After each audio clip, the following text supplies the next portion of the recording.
The night before they go ashore, the corpsmen are told the Red Cross will get them killed. It is February 18th, 1945, and the transport ships of the 5th Marine Division ride at anchor in the waters off Iwo Jima. The island is invisible in the darkness, but every man aboard knows it is there. 8 square miles of volcanic rock and ash, shaped like a pork chop, dominated at its southern tip by a dormant volcano the Japanese call Suribachi. For weeks the Navy has been pounding the island with shells and bombs, and in the morning the Marines will go in, and the corpsmen will go with them. In the cramped holds below deck, in the wardrooms and the mess compartments, the word spreads. Not an official briefing, not always. Sometimes it is a gunnery sergeant who has fought on other islands, sometimes it is a chaplain, sometimes it is just a rumour that hardens into fact as it passes from mouth to mouth. But the message is the same everywhere. The Japanese know what the Red Cross means. They have learned to read the white armband with the scarlet symbol, the painted cross on the helmet, and they have made it a priority. On Saipan, on Guam, on Peleliu, the snipers looked for the corpsmen first. They understood that a dead medic cannot save a wounded Marine, and a wounded Marine draws more men into the open. Kill the man with the Red Cross and you multiply the dying. John Bradley hears it somewhere in the labyrinth of the USS Missoula. He is 21 years old, a Navy Hospital Corpsman 3rd Class, and he has been with the 5th Marine Division since April of the previous year. He's not a Marine himself, corpsmen never are, but he has trained with these men, eaten with them, learned their names and their hometowns and the particular fears they carry wrapped tight beneath the bravado. He's assigned to Easy Company, 2nd Battalion, 28th Marine Regiment, and when the ramps drop in the morning, he will go onto the beach with them. Bradley comes from Appleton, Wisconsin, a paper mill town on the Fox River, where his father worked the railroad. He is quiet, competent, the kind of young man who keeps his feelings banked low and his hands steady. Before the war, he had thought about mortuary work, about the sombre dignity of caring for the dead, but instead the Navy made him a corpsman and sent him to the Pacific, where the work is caring for the dying and the not yet dead, often under conditions that make dignity impossible. Now, in the hours before the assault, he sits with his Unit 3 corpsman's pouch and goes through the ritual that has become as automatic as breathing. Morphine syrettes in their metal tubes, each one a small mercy he can inject into a shattered leg or a perforated gut. Plasma bottles with their rubber tubing, because a man who has lost too much blood will die before Bradley can carry him anywhere, and the plasma buys time.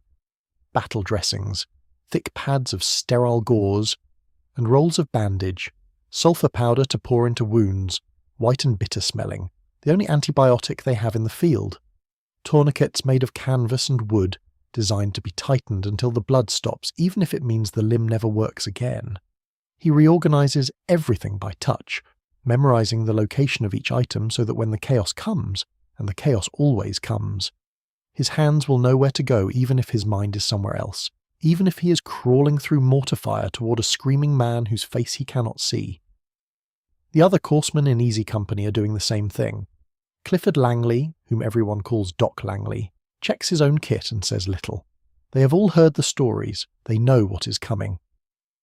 Sometime that night, before dawn, they begin the grim work that the briefings have made necessary. The Red Cross armband is regulation. It marks Bradley as a non-combatant under the Geneva Convention, a protected person whose only mission is to save lives. It is supposed to mean that no enemy soldier will deliberately fire upon him, because he carries no weapon, because he threatens no one, because the laws of war, however imperfectly they are obeyed, recognize that some men must be allowed to heal. The armband is white cloth. The cross is painted or sewn in red. In daylight, against the dark green of marine utilities, it stands out like a beacon. Bradley has a tin of olive drab paint. He opens it and daubs the thick pigment over the red cross until the symbol disappears, until the armband is just another strip of muted fabric that might belong to anyone. Around him, other corpsmen are doing the same. Some use tape, wrapping their armbands until the white is covered. Some remove the armbands entirely and tuck them into their packs, a gesture of surrender to the reality of the coming fight. The helmet crosses go next. Every corpsman's helmet has the Red Cross painted on it, front and back, so that wounded men can find them in the confusion of battle, so that stretcher bearers know who is in charge. But the paint shows up beautifully in a rifle scope, and the Japanese snipers on Iwo Jima are patient men who wait in hidden positions for hours at a time. They do not miss. Bradley takes the olive drab paint and covers the crosses on his helmet. The metal is cold under his hands. When he is finished, the helmet looks like any other helmet. Anonymous, one of thousands. He sets it aside to dry. There is one more decision to make, and it is the hardest one of all. Corpsmen are not supposed to carry weapons. The Geneva Convention is explicit. A non-combatant who arms himself forfeits his protected status. But the Geneva Convention was written by men who had never seen the Pacific War, who could not imagine an enemy that would torture prisoners, that would use wounded Americans as bait, that would make the Red Cross a target rather than a shield. On the islands before Iwo, Corpsmen learned that the rules were a suicide pact. A man who could not defend himself was a man who could not reach his patients. Bradley carries a carbine. It is a lightweight semi-automatic rifle, 30 caliber, with a 15-round magazine. He is not a marksman. He does not expect to kill anyone with it, but he can lay down suppressing fire if he needs to, can keep Japanese heads down while he drags a wounded Marine into a shell crater, can convince a sniper that shooting him will bring return fire. The carbine is not much, but it is something, and something is better than dying unarmed on the black sand while men you could have saved bleed out beside you. He loads the magazine and chambers around. He checks the safety. He adds the weight of the rifle and its ammunition to the weight of his medical kit, and he becomes something that the men who wrote the Geneva Convention never anticipated. A healer who is also, when necessary, a killer. This is the paradox that will define every hour he spends on Iwo Jima. The men whose only purpose is to save lives have been marked for death precisely because of that purpose, and they have been forced to abandon the symbol of their protection before they have even seen the island. They are going into battle stripped of every assurance that the civilization they are fighting to preserve has ever offered to men like them. The Red Cross is gone. The rules are gone. All that remains is the obligation, the unwritten contract between a corpsman and the men he serves, the understanding that when a Marine falls, Doc will come no matter what. In the darkness of the transport ship, Bradley finishes his preparations. He sleeps, if he sleeps at all, for a few hours. Before dawn, the loudspeakers crackle and the men begin to move. The island reveals itself in the grey light of morning. February 19th, 1945. D-Day. The assault on Iwo Jima. Our hour is set for 900, 9 o'clock in the morning, and the Marines have been awake since before the sun rose.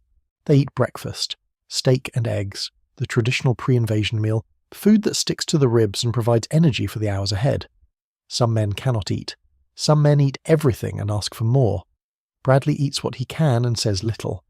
Around him, the 2nd Battalion of the 28th Marines makes its way to the railings and the debarkation nets, preparing to climb down into the landing craft that will carry them to the beach. The naval bombardment has been going on for days, but this morning it reaches a crescendo. Battleships and cruisers line up offshore and fire their guns in coordinated salvos, and the shells scream over the transport ships and explode on the island in great gouts of smoke and flame. Aircraft from the carriers dive on the beaches and drop their bombs and rake the volcanic slopes with machine gun fire. The noise is so immense that it seems to fill the whole world, to become the only thing that exists, a constant rolling thunder that shakes the deck plates and makes conversation impossible. From the rail of the Missoula, Bradley can see Iwo Jima for the first time. It is not what he expected. The pre-invasion intelligence photos made the island look barren but manageable, a flat stretch of volcanic ash with a single mountain at the southern tip. The officers called the mountain Suribachi, and they said the Marines would take it within days. But looking at the island now, through the haze of smoke and dust from the bombardment, Bradley understands that the photos were lies.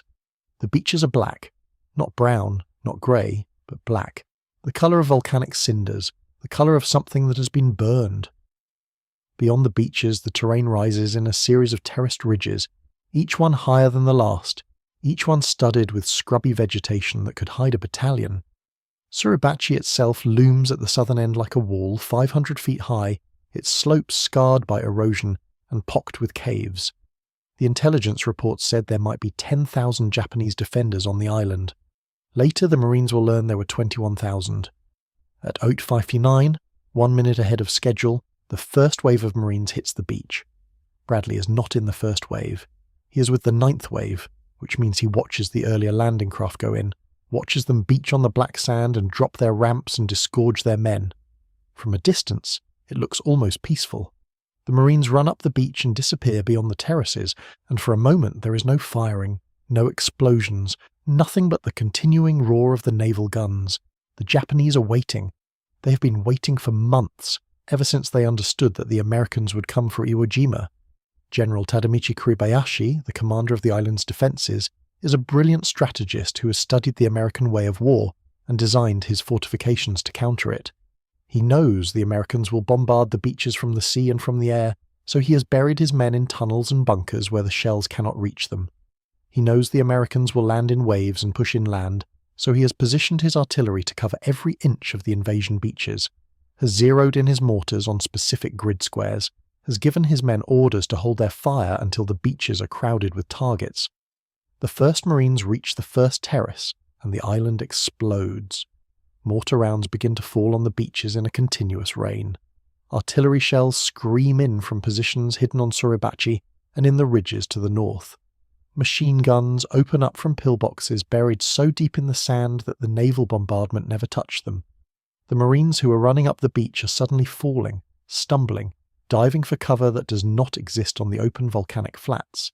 Men who are standing upright one second are lying crumpled the next, their bodies broken by shrapnel, their screams swallowed by the noise.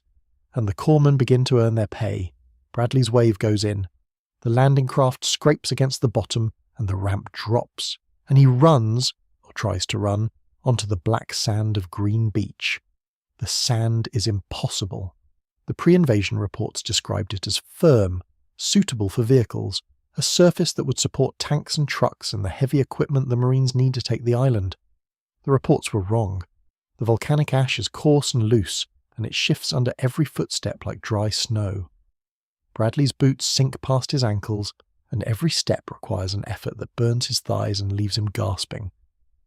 The men around him are struggling the same way, wading through the sand as if it were waist-deep water, their progress agonizingly slow. The weight of his medical kit and his carbine and his ammunition drags at him. The noise of the bombardment is disorienting, a constant assault on his senses that makes it hard to think. But he can see the beach ahead of him, and he can see the men who are already down, the dark shapes sprawled on the black sand, and he understands that his war has begun. Somewhere ahead, a Marine is screaming for a corpsman. The smell hits him before he is 20 yards up the beach. Sulphur.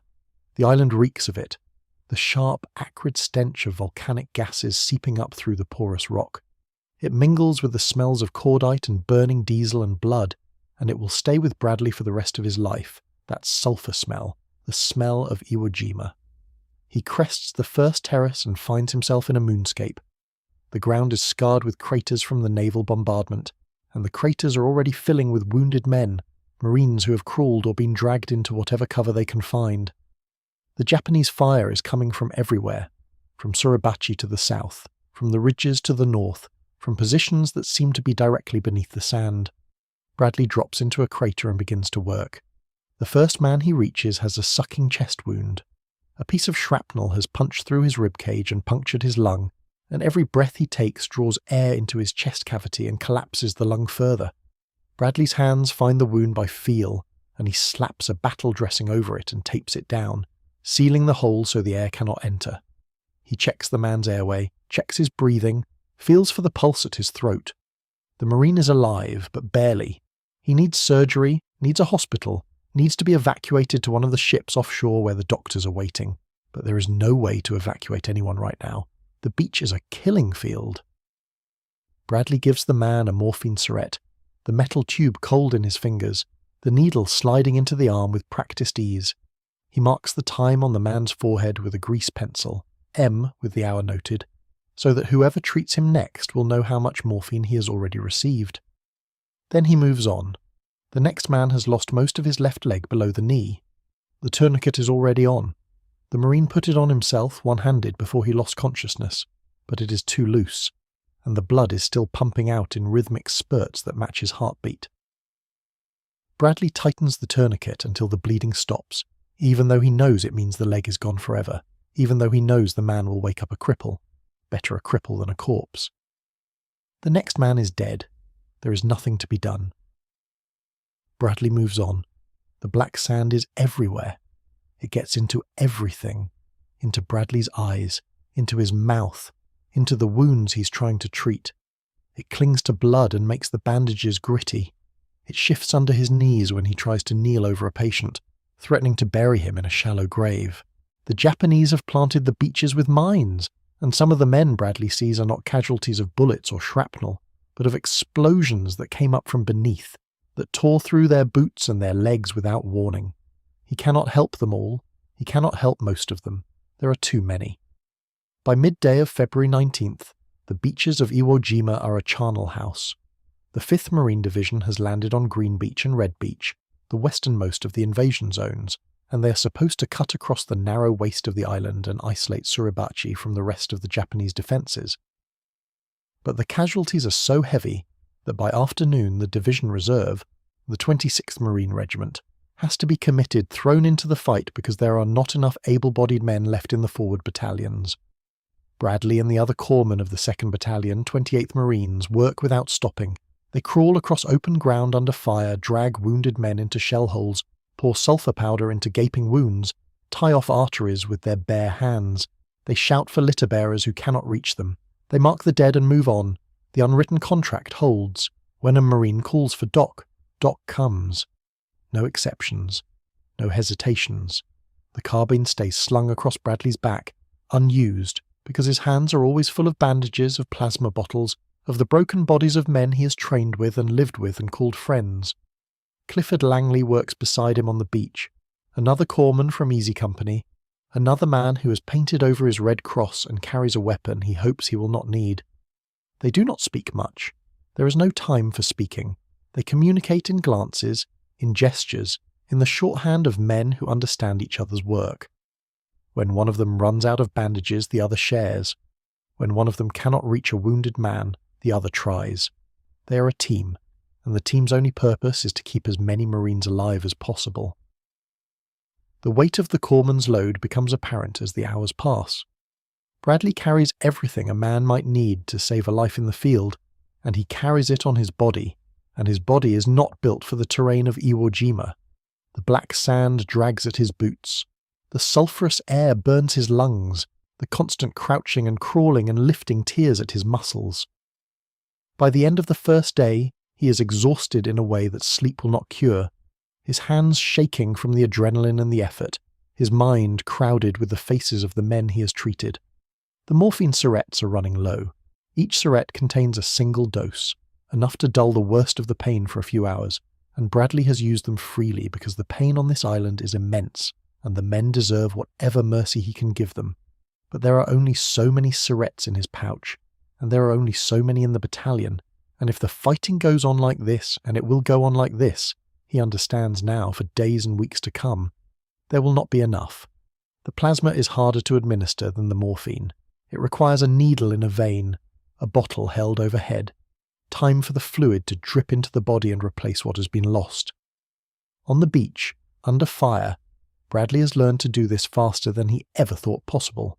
He finds the vein by touch, slides the needle in, hangs the bottle on his rifle barrel or a nearby stake or a piece of debris, anything that will keep it elevated. He has learned that a man who is going into shock from blood loss will have veins that are collapsed, flat, almost impossible to find, and he has learned to keep trying until he gets it, because the alternative is watching the man die. The sulphur powder is simpler, but no less important. It goes into every wound, a dusting of white that fights the bacteria that will otherwise turn a survivable injury into a fatal infection. Bradley pours it into bullet holes and shrapnel tears and the ragged stumps where limbs used to be. He does not know if it will work. He only knows it is what he has. The tourniquets are the hardest. A tourniquet stops the bleeding, yes, but it also stops the blood flow to everything below it, and if it stays on too long, the tissue dies. Every tourniquet Bradley applies is a calculation. Is the bleeding severe enough to kill? Will the man survive long enough to reach a surgeon who can repair the damage? Is it worth sacrificing a limb to save a life? These are decisions that would take minutes in a hospital and must be made in seconds on the beach, and Bradley makes them over and over, and he gets some of them right and some of them wrong, and there is no time to dwell on the ones he gets wrong. The carbine stays on his back. He has fired it exactly 0 times on February 19th. There has been no opportunity, no moment when shooting would have helped more than healing. But he's glad it is there. He's glad for its weight, its presence, the knowledge that he is not entirely defenceless. Around him, other corpsmen are in the same position, armed non-combatants, men who have forfeited the protection of the Red Cross for the protection of a rifle, who have made a choice that no one should ever have to make. As the sun begins to set on D-Day, the 2nd Battalion digs in. They have not reached their objectives. They have not cut across the island. They have moved perhaps 200 yards inland from the beaches, and they are pinned down by fire from Suribachi to the south, and from the ridges to the north, and the night is coming, and the Japanese will infiltrate after dark, will crawl through the lines and kill men in their foxholes, will make the darkness as dangerous as the daylight. Bradley helps dig the aid station. It is not much. A depression in the volcanic ash, reinforced with sandbags covered with a tarp to keep out the dust. The wounded who can be moved are carried here, and the battalion surgeon begins to work and Bradley assists, holding clamps and passing instruments and doing whatever needs to be done. The work continues after dark, by the light of shielded lanterns, by the light of flares that the Marines fire into the sky to illuminate the Japanese infiltrators. Somewhere during the night, Bradley learns that one of his friends is dead. The news comes in fragments, pieces of a story that will never be complete. Ralph Ignatowski, a private in Easy Company, a young man Bradley has known since training, has been killed. Not just killed, captured, tortured, murdered by the Japanese in some way that no one wants to describe in detail. The specifics are unclear. What is clear is that Ignatowski was wounded, and Bradley went to help another casualty, and when he came back, Ignatowski was gone. The Japanese took him, they did what they did to captured Americans, and now he is dead. Bradley does not have time to grieve. Grief is a luxury the corpsmen of Iwo Jima cannot afford. There are too many men still living who need his help, too many wounds still bleeding, too much work still to be done. He files the loss away somewhere in his mind, in the place where all the losses are accumulating, in the place that will not be opened until the fighting is over, if the fighting is ever over. The first night on Iwo Jima is endless. The second day begins before dawn, and it is worse than the first. February 20th, 1945. D+1. The 5th Marine Division pushes towards Suribachi. The plan is simple. The 28th Marines, Bradley's regiment, will isolate the volcano while the rest of the division pivots north and begins the long slog up the length of the island. It sounds simple on paper. On the ground, it means advancing across open terrain, into the teeth of interlocking fields of fire, into positions that the Japanese have been fortifying for months, into the guns of an enemy that knows every inch of the land and has no intention of surrendering. Bradley moves with Easy Company. He is no longer on the beach. The worst of the initial chaos has subsided, and the landing zones are more or less secure. But the danger has not diminished. If anything, it has intensified. The Japanese have withdrawn to their prepared positions, and every yard of advance costs lives. The snipers are the worst. The snipers on Iwo Jima are patient, disciplined, invisible. They hide in caves and spider holes and fortified positions that blend perfectly with the volcanic rock. They wait for hours, sometimes days, for a target to present itself, and when they fire, they do not miss. Bradley understands now why he was told to paint over his Red Cross. The snipers look for corpsmen. They look for the men who run toward the wounded, who kneel in the open, who present themselves as targets while they work. They know that a dead corpsman is worth more than a dead rifleman, because the corpsman's death cascades outward, because the men he could have saved will die without him, because the Marines will hesitate before crying out for help if they know the help will not come. On February 20th, Bradley sees another corpsman die. He does not see the bullet hit. He only sees the man, whose name he knows, whose face he has seen at breakfast and in training and in 100 ordinary moments, crumple forward and lie still. The corpsman was running toward a wounded Marine, exactly as he was supposed to, exactly as the unwritten contract required. The sniper was waiting. There is no time to retrieve the body. There is no time to mourn. The company keeps moving, and Bradley keeps moving with it, and the dead corpsman lies where he fell, another piece of debris on the landscape of the battlefield. By the end of February 20th, the Marines have not reached Suribachi. They are closer. They can see the base of the volcano clearly now. can make out the caves and the pillboxes that dot its slopes, but they have not reached it. The Japanese are fighting for every foot of ground, and the cost is measured in bodies. Bradley treats dozens of men on February 20. He runs out of plasma and scavenges bottles from the dead. He runs out of bandages and tears strips from the uniforms of casualties. He runs out of morphine and has to ration what remains, giving full doses only to the men who are screaming, half doses to the men who can bear it. His hands are black with volcanic ash and red with blood, and the two colours mix together until he cannot tell them apart. That night, in the foxhole he shares with another corpsman, he tries to remember the faces of the men he could not save. There are too many. They blur together, become a single composite face, become the face of the war itself. He sleeps eventually a few hours of unconsciousness that brings no rest.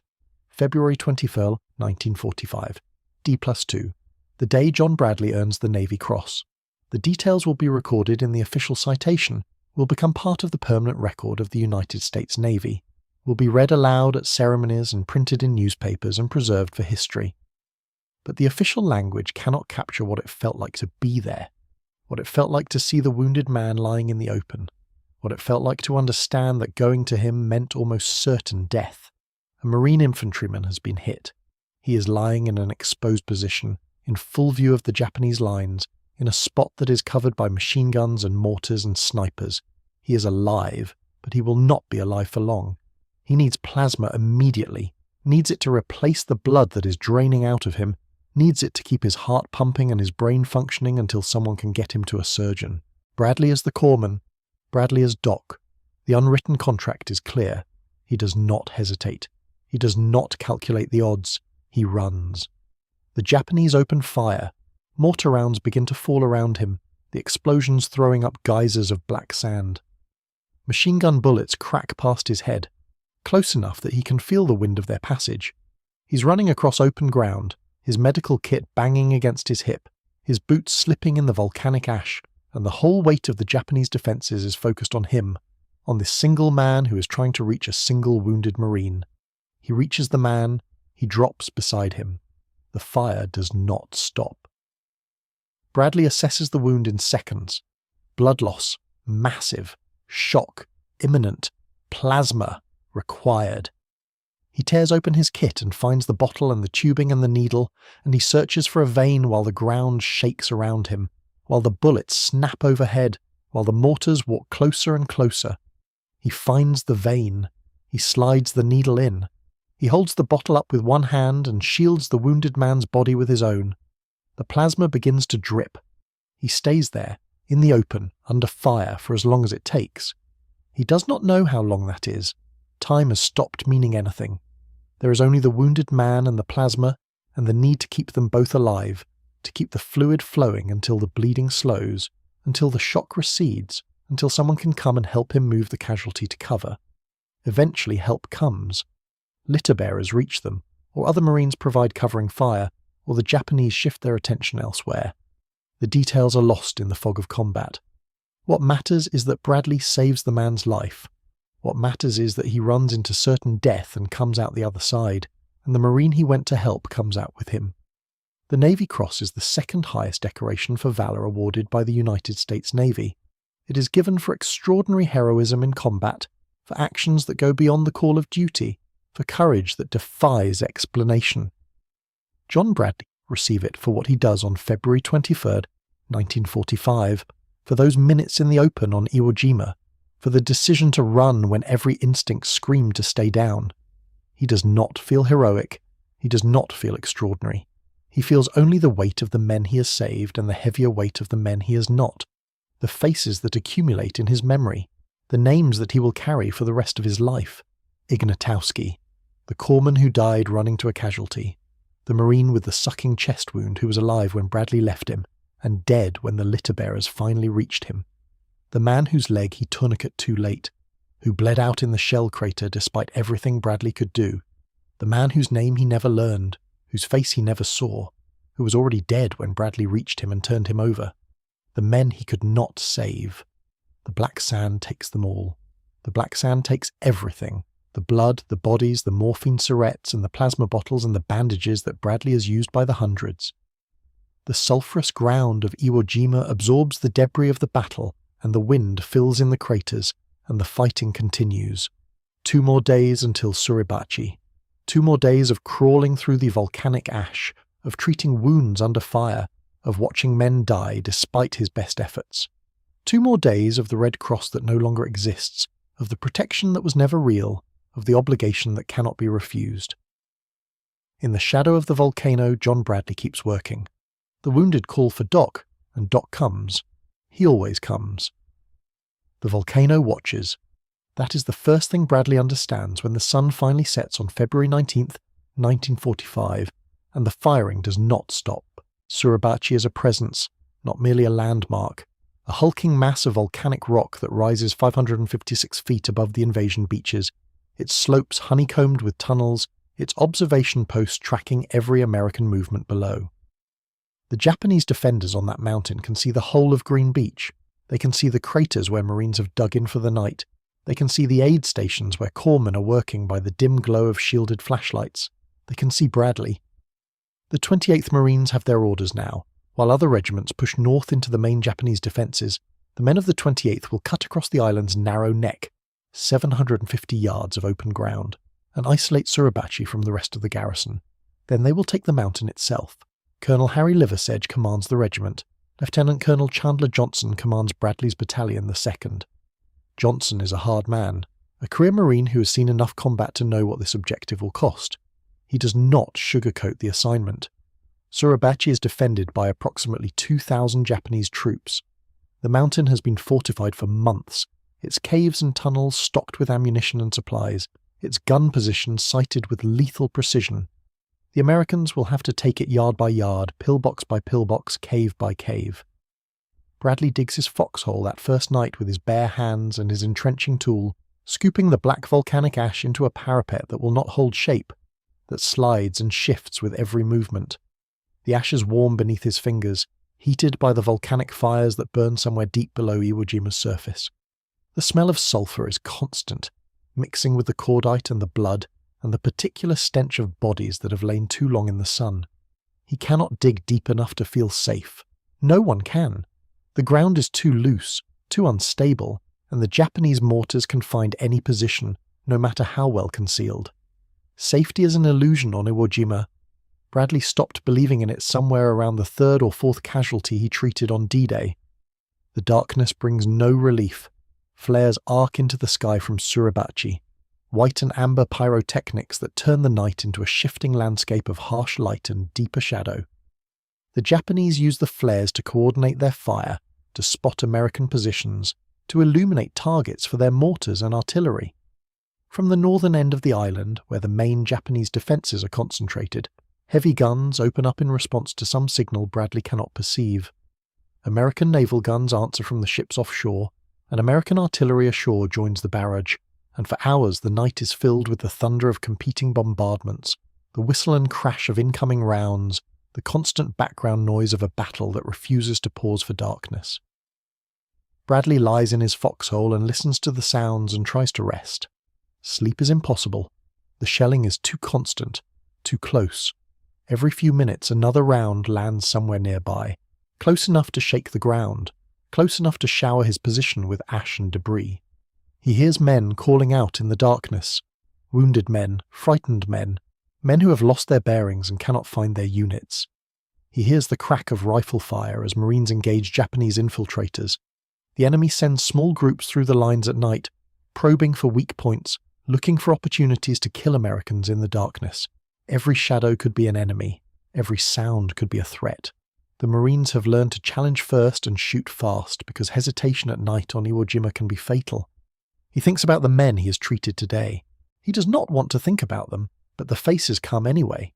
The Marine with the sucking chest wound, gasping for breath while Bradley sealed the hole in his chest. The man whose arm was shredded by shrapnel, who kept apologizing for bleeding on Bradley's uniform while Bradley tied off the bleeders. The corpsman who took a sniper round through the throat and was dead before he hit the ground. Bradley did not see that death happen. He heard about it afterward, in the fragmentary communications that pass between corpsmen during a battle, the grim accounting of who is still working and who is not. The corpsman's name was familiar. a face from training, a voice from the transport ship. Now he is a body somewhere on Green Beach, waiting for the Graves registration teams to find him and tag him and prepare him for shipment home. How many corpsmen will Iwo Jima take? Bradley does not know. He does not want to calculate the odds. He knows only that the rate of casualties among medical personnel seems impossibly high, higher than among the riflemen they treat, higher than among any other category of Marine. The Red Cross that was supposed to protect them has become a targeting marker instead. The Japanese have made the deliberate decision to kill corpsmen first, to deny the Americans the medical care that keeps wounded men alive, to break the morale of Marines who watch their doc die trying to help them. It is a rational military decision in its way. It is also a war crime under the Geneva Convention, but the Geneva Convention is a piece of paper signed by diplomats in comfortable rooms, and it has no force here in the black ash of Iwo Jima, where the only law is firepower and the only morality is survival. Bradley's carbine is beside him in the foxhole. He cleaned it before darkness fell, checked the action, loaded a fresh magazine. He has made his peace with carrying it, or at least he has stopped arguing with himself about the decision. The Geneva Convention says corpsmen should not carry weapons. The Geneva Convention says corpsmen are non-combatants, protected persons, medical personnel who should be respected and safeguarded by both sides. The Geneva Convention says nothing about what to do when the enemy specifically targets medical personnel when the Red Cross on a corpsman's armband is an invitation to die. Bradley will use the carbine if he has to. He hopes he will not have to, but he will not die helpless, will not stand there unarmed while a Japanese soldier shoots him, will not accept a death that accomplishes nothing and helps no one. The flares keep falling, the shells keep exploding, the night drags on. Dawn comes grey and sulphurous, the sun struggling to penetrate the smoke and haze that hang over the island. Bradley has not slept, not really. He has dozed in fragments, jolting awake at every close explosion, every burst of gunfire. His eyes feel gritty, his muscles stiff from the cramped position in the foxhole, his mind foggy with fatigue. But there is no time for rest. The attack resumes at first light, and the corpsmen must be ready. The 28th Marines begin their push across the island's neck. The distance is not great, 750 yards from the edge of Green Beach to the opposite coast, but every yard is contested. The Japanese have fortified this ground with the same meticulous care they brought to the rest of Iwo Jima. Pillboxes dot the landscape, their concrete walls thick enough to shrug off anything less than a direct hit from a heavy naval shell. Machine gun positions cover every approach. Mortar teams range the ground with practiced accuracy, dropping rounds on any concentration of Marines they can spot. And Suribachi watches everything, its observation posts calling down fire on American positions, adjusting the aim of Japanese guns with deadly precision. Bradley moves with his company, staying close enough to respond to casualties but not so close that he becomes a target for aimed fire.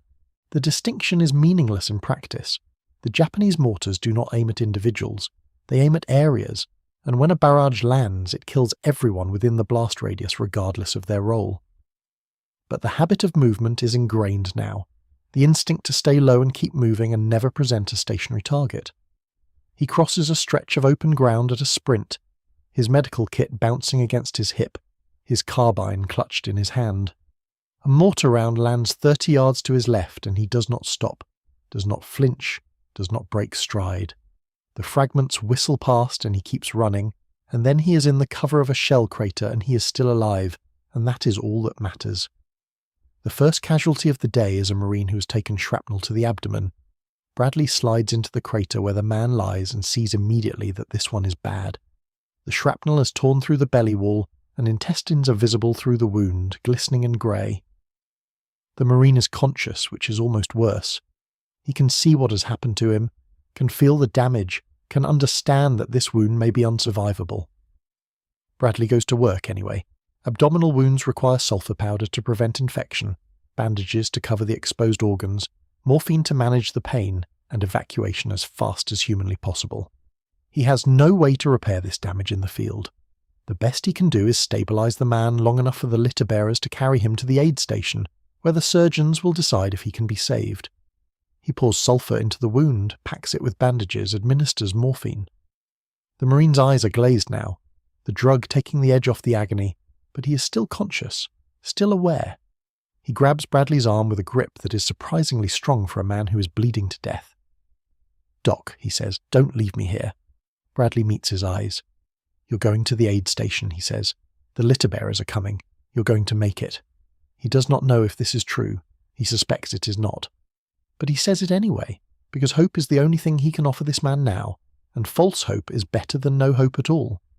The litter bearers arrive, 2 Marines who have been assigned to casualty evacuation, who spend their days running through fire to reach wounded men and carry them to safety. They lift the abdominal wound case onto the stretcher and begin the long, dangerous journey back to the aid station. Bradley watches them go, then turns to find the next casualty. There are always more casualties. February 20th is a day of grinding progress, of advances measured in yards rather than miles, of casualties that accumulate faster than the corpsmen can treat them. The 28th Marines push toward the base of Suribachi, fighting for every fold of ground, every patch of dead space that might offer a moment's protection from the Japanese fire. Bradley loses count of the wounds he treats: shrapnel lacerations, bullet wounds, blast injuries, burns. He uses his entire stock of bandages by midday and resupplies from a dead corpsman's kit, stripping the medical bag from a body that lies in a shell crater, gathering the morphine and plasma and sulfur powder that the dead man will no longer need. The snipers are the worst. Bradley has been shot at constantly since the landing, but the snipers are different from the random spray of machine gun fire or the indiscriminate blast of mortars. The snipers are precise. They pick their targets with care, and they have learned to aim for corpsmen. He understands the logic of it, in the cold, analytical part of his brain that observes combat from a distance. Kill the corpsman and the wounded Marine dies too. Kill the corpsman and the next Marine who gets hit will bleed out before help arrives. Kill the corpsman systematically and the American advance will stall, bogged down by casualties that cannot be evacuated, by wounded men who become dead men because no one is left to treat them. It is military logic, cold and ruthless and effective, but understanding the logic does not make it easier to accept. The snipers know their trade. They have positioned themselves in the caves and tunnels of Suribachi, in the rubble of the pillboxes that the Americans have destroyed, in any concealed position that offers a clear line of fire on the routes a corpsman must take to reach a casualty. They wait with patience that seems almost inhuman, holding their fire until the perfect target presents itself. And sometimes, Bradley hears this from other corpsmen, from Marines who have seen it happen, the snipers wound a man deliberately, not fatally, just enough to put him down in the open, and then they wait for the corpsman to come. The call goes out. Corpsman up. A Marine is hit. He is down. He is bleeding. The corpsman hears the call and he responds because that is what corpsmen do. That is the contract. That is the reason he exists. He grabs his kit and he runs toward the wounded man, and the sniper has been waiting for exactly this moment. The corpsman is exposed, silhouetted against the ash, his attention fixed on the casualty he is trying to reach. The sniper takes his time. The sniper aims. The sniper fires. Bradley watches a corpsman die this way on February 20th, 1945. He does not see the death itself. He's treating a casualty of his own, 50 yards away, his attention focused on a Marine with a leg wound that requires a tourniquet. But he hears the shot, a single sharp crack that sounds different from the background noise of the battle, more deliberate, more final. He looks up in time to see the corpsman falling, his body crumpling as he reaches for the wounded man he was trying to save. The corpsman lands face down in the ash and does not move. The wounded Marine he was trying to reach is still calling for help, still bleeding, still alive. But no one goes to him immediately because everyone has seen what just happened, has seen the sniper's trap spring shut, has understood that the next man to break cover will be the next man to die. Eventually someone does go. Marines provide covering fire, suppressing the sniper position with a storm of rifle and automatic weapons fire, and another corpsman sprints to the casualty and drags him to cover and treats his wounds. The dead corpsman stays where he fell. There's no time to recover his body, no way to move him without exposing more men to the same sniper who killed him.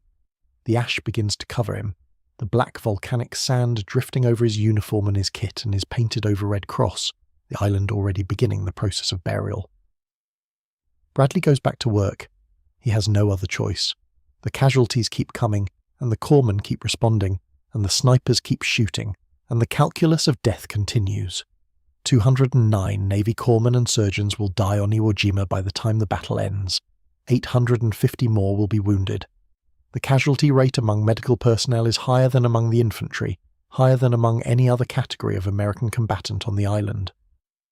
The Japanese strategy is working, in the narrow tactical sense. They are killing the men who save lives, but they are not breaking the corpsmen. Bradley keeps his carbine close now. He has not fired it yet, has not found himself in a situation where the only choice was to kill or be killed, but he is prepared to fire it. He is prepared to defend himself, to defend the wounded men in his care, to do whatever is necessary to survive this battle and save as many Marines as he can. The Geneva Convention is a memory, a relic of a world where wars had rules and medical personnel were respected. That world does not exist on Iwo Jima. This world has only the black sand and the snipers and the endless procession of wounded men who call for Doc and trust that Doc will come. February 21st dawns with the same grey haze, the same sulphur smell, the same sound of ongoing battle. The 28th Marines continue their push, closing on the base of Suribachi, compressing the Japanese defenders into an ever smaller perimeter. The fighting is close and vicious, often hand-to-hand, as Marines storm pillboxes and caves that the naval bombardment failed to destroy. Flamethrowers are in constant use now, jets of burning fuel poured into cave mouths and tunnel entrances, the terrible necessary weapon of a battle where the enemy will not surrender and cannot be bypassed. The smell of burning flesh mixes with the sulphur and the cordite, and Bradley learns to ignore it, to focus on the wounds in front of him, and not on the horrors happening all around him. He is treating a casualty, a Marine with shrapnel wounds to both arms, when the call comes that will define the rest of his life. A man is down, out in the open, caught in a stretch of ground that has no cover. The Japanese have the position zeroed. Anyone who goes out there will be running into aimed fire from multiple positions, but the man is alive, he is calling for help, and someone has to go. Bradley goes. This is the action for which he will receive the Navy Cross. This is the moment that will be written into the official record, the citation that will describe his extraordinary heroism in terms that seem almost clinical compared to the reality. With complete disregard for his own safety, the citation will read, or words to that effect. But there is nothing clinical about the experience itself, nothing detached or abstract. There is only the wounded Marine and the open ground and the fire that does not stop. He has already done this once, on this same day, in this same place. The first man he saved in the open, the plasma bottle held up while bullets cracked past his head, the agonizing minutes of waiting while the fluid dripped and the bleeding slowed. That was earlier, or perhaps it was later. Time has lost meaning, the hours blurring together into a continuous stream of casualties and fire and movement. What matters is that he does it again. What matters is that he runs into the open again, under fire again because a wounded man needs him and the contract holds. The wounded Marine is caught in a depression in the ground, not quite a crater, not quite cover, just a slight fold in the volcanic ash that has stopped him rolling any farther. He's been hit in the upper body. Bradley can see that much from a distance. The man is moving, trying to crawl toward cover, but he is too weak, too disoriented, too badly hurt to make it on his own. Japanese fire is concentrated on his position, probing rounds that kick up ash all around him, searching for the range. When they find it, he will die. Bradley does not think about the decision. There is no decision to make. He simply goes. The run across the open ground takes seconds or minutes or hours. He cannot tell. Time stretches and compresses in combat, expanding in the moments of greatest danger, contracting when the body takes over and the mind retreats. He is aware of bullets passing close, of the distinctive snap of rounds breaking the sound barrier near his head. He is aware of his boots slipping in the ash, of his medical kit bouncing against his hip, of his own breathing harsh and fast in his ears. He is aware that he might die in the next instant, that any moment could be his last, that the sniper who killed the corpsman yesterday might be aiming at him right now. He reaches the wounded man. He drops beside him. He goes to work. The wound is bad. Massive blood loss. Shock setting in. The pallor of a man who is dying. Bradley tears open his kit and finds the plasma and the tubing and the needle. The same equipment he has used 100 times in the last 2 days. The tools of a trade that he has learned in the most brutal classroom imaginable. He searches for a vein, finds one, slides the needle in. The plasma begins to flow. He holds the bottle up with one hand, shielding the wounded man with his body, interposing himself between the casualty and the Japanese fire that continues to rake the position. The minutes pass. The plasma drips. The wounded man's breathing steadies. His colour improves fractionally. The immediate crisis of shock beginning to recede. Bradley stays with him, exposed, vulnerable, holding the bottle up until the last drop of plasma has flowed into the man's veins. Then he signals for help, and litter bearers come, and together they move the casualty to cover, and the man lives. He lives because Bradley went. He lives because a corpsman ran into certain death and came out the other side, dragging a wounded Marine with him. He lives because the contract holds, because Doc comes when called, because the Red Cross means something, even when it has been painted over and the Geneva Convention has been forgotten. That night, digging another foxhole in the black ash, Bradley thinks about the men he has saved and the men he has lost. The balance sheet of Iwo Jima. The dead corpsman from February 20th, face down in the sand, the Marine with the abdominal wound who may or may not have survived the journey to the aid station, the men whose names he will never know, whose faces blur together in his memory, the endless parade of wounds and blood and morphine and plasma that has become his life, and Ignatowski.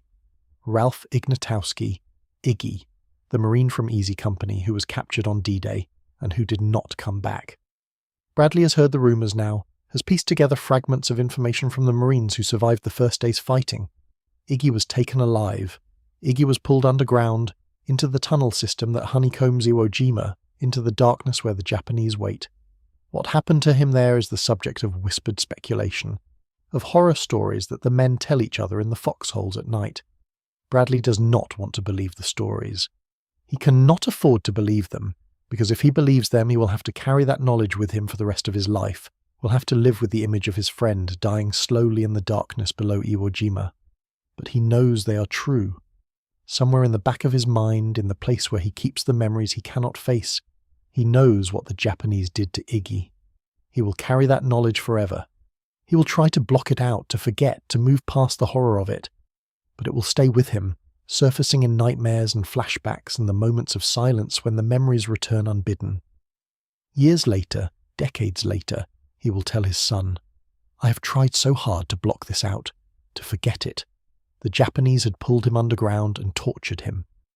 But that is the future. Tonight, on February 24th, 1945, in a foxhole at the base of Mount Suribachi, John Bradley does not know the full truth yet. He knows only that his friend is dead, that the Japanese killed him, that the men he serves with are dying all around him, and he cannot save them all. He knows that tomorrow the attack will continue, that the Marines will push closer to Suribachi's summit, that more men will fall and more corpsmen will go to them. He knows that the snipers will be waiting, that the mortars will keep falling, that the cost of this island will be measured in thousands of American lives. 2 more days until the flag goes up, 2 more days until the photograph that will make him famous. But Bradley does not know that yet. No one knows it. The flag is still folded in someone's pack, waiting for the moment when it will be raised.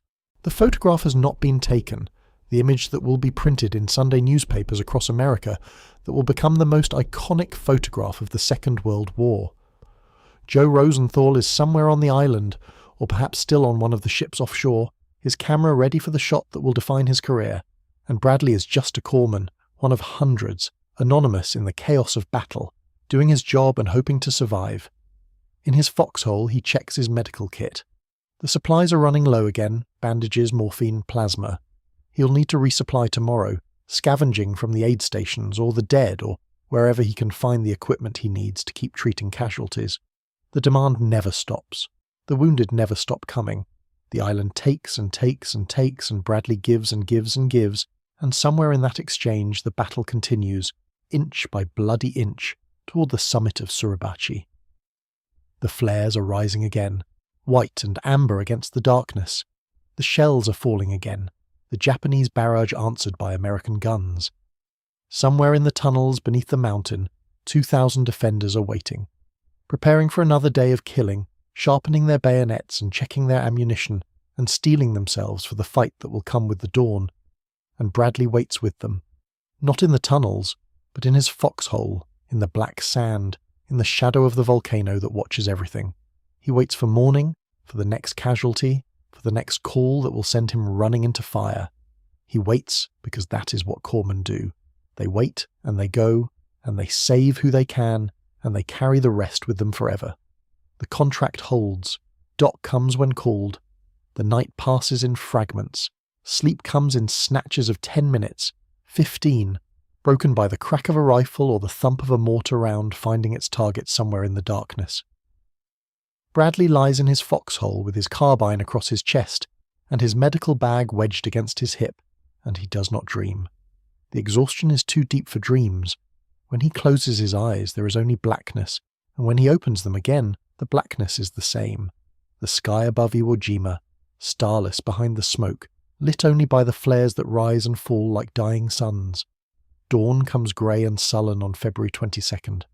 The sun does not so much rise as seep into the sky, diffused through the haze of cordite and volcanic dust, until the world shifts from black to charcoal, to the colour of old ash. Bradley is already moving before full light, checking his kit, inventorying what remains. 4 units of plasma, 6 morphine syrettes. Bandages enough for perhaps a dozen wounds, maybe fewer if the wounds are bad. Sulfanilamide powder running low, he'll need more of everything before the day is out. Around him, Easy Company stirs into motion. The Marines are hollow-eyed, their faces caked with the black sand that gets into everything. Nostrils, ears, the corners of eyes, the folds of uniforms. 4 days on this island and they already look like men who have been fighting for months. The volcanic grit has worked its way into their skin until they seem to be turning into the landscape itself, becoming part of Iwo Jima whether they want to or not. The orders come down before 0700. The 28th Marines will continue the assault on Suribachi's base. The objective is encirclement. Cut the mountain off completely from the rest of the Japanese garrison, isolate the defenders in their tunnels and caves, prepare for the final push to the summit. Colonel Liversedge wants the base secured by nightfall. Lieutenant Colonel Johnson passes the word to his battalion commanders, and the company commanders pass it to their platoons, and the platoon sergeants pass it to the men who will actually have to do the dying. Bradley listens to the briefing with the particular attention of a man who knows he will be treating the consequences. The terrain ahead is broken ground, ravines carved into the volcanic rock, draws choked with scrub vegetation, the entrances to caves and tunnels that the Japanese have fortified with concrete and steel.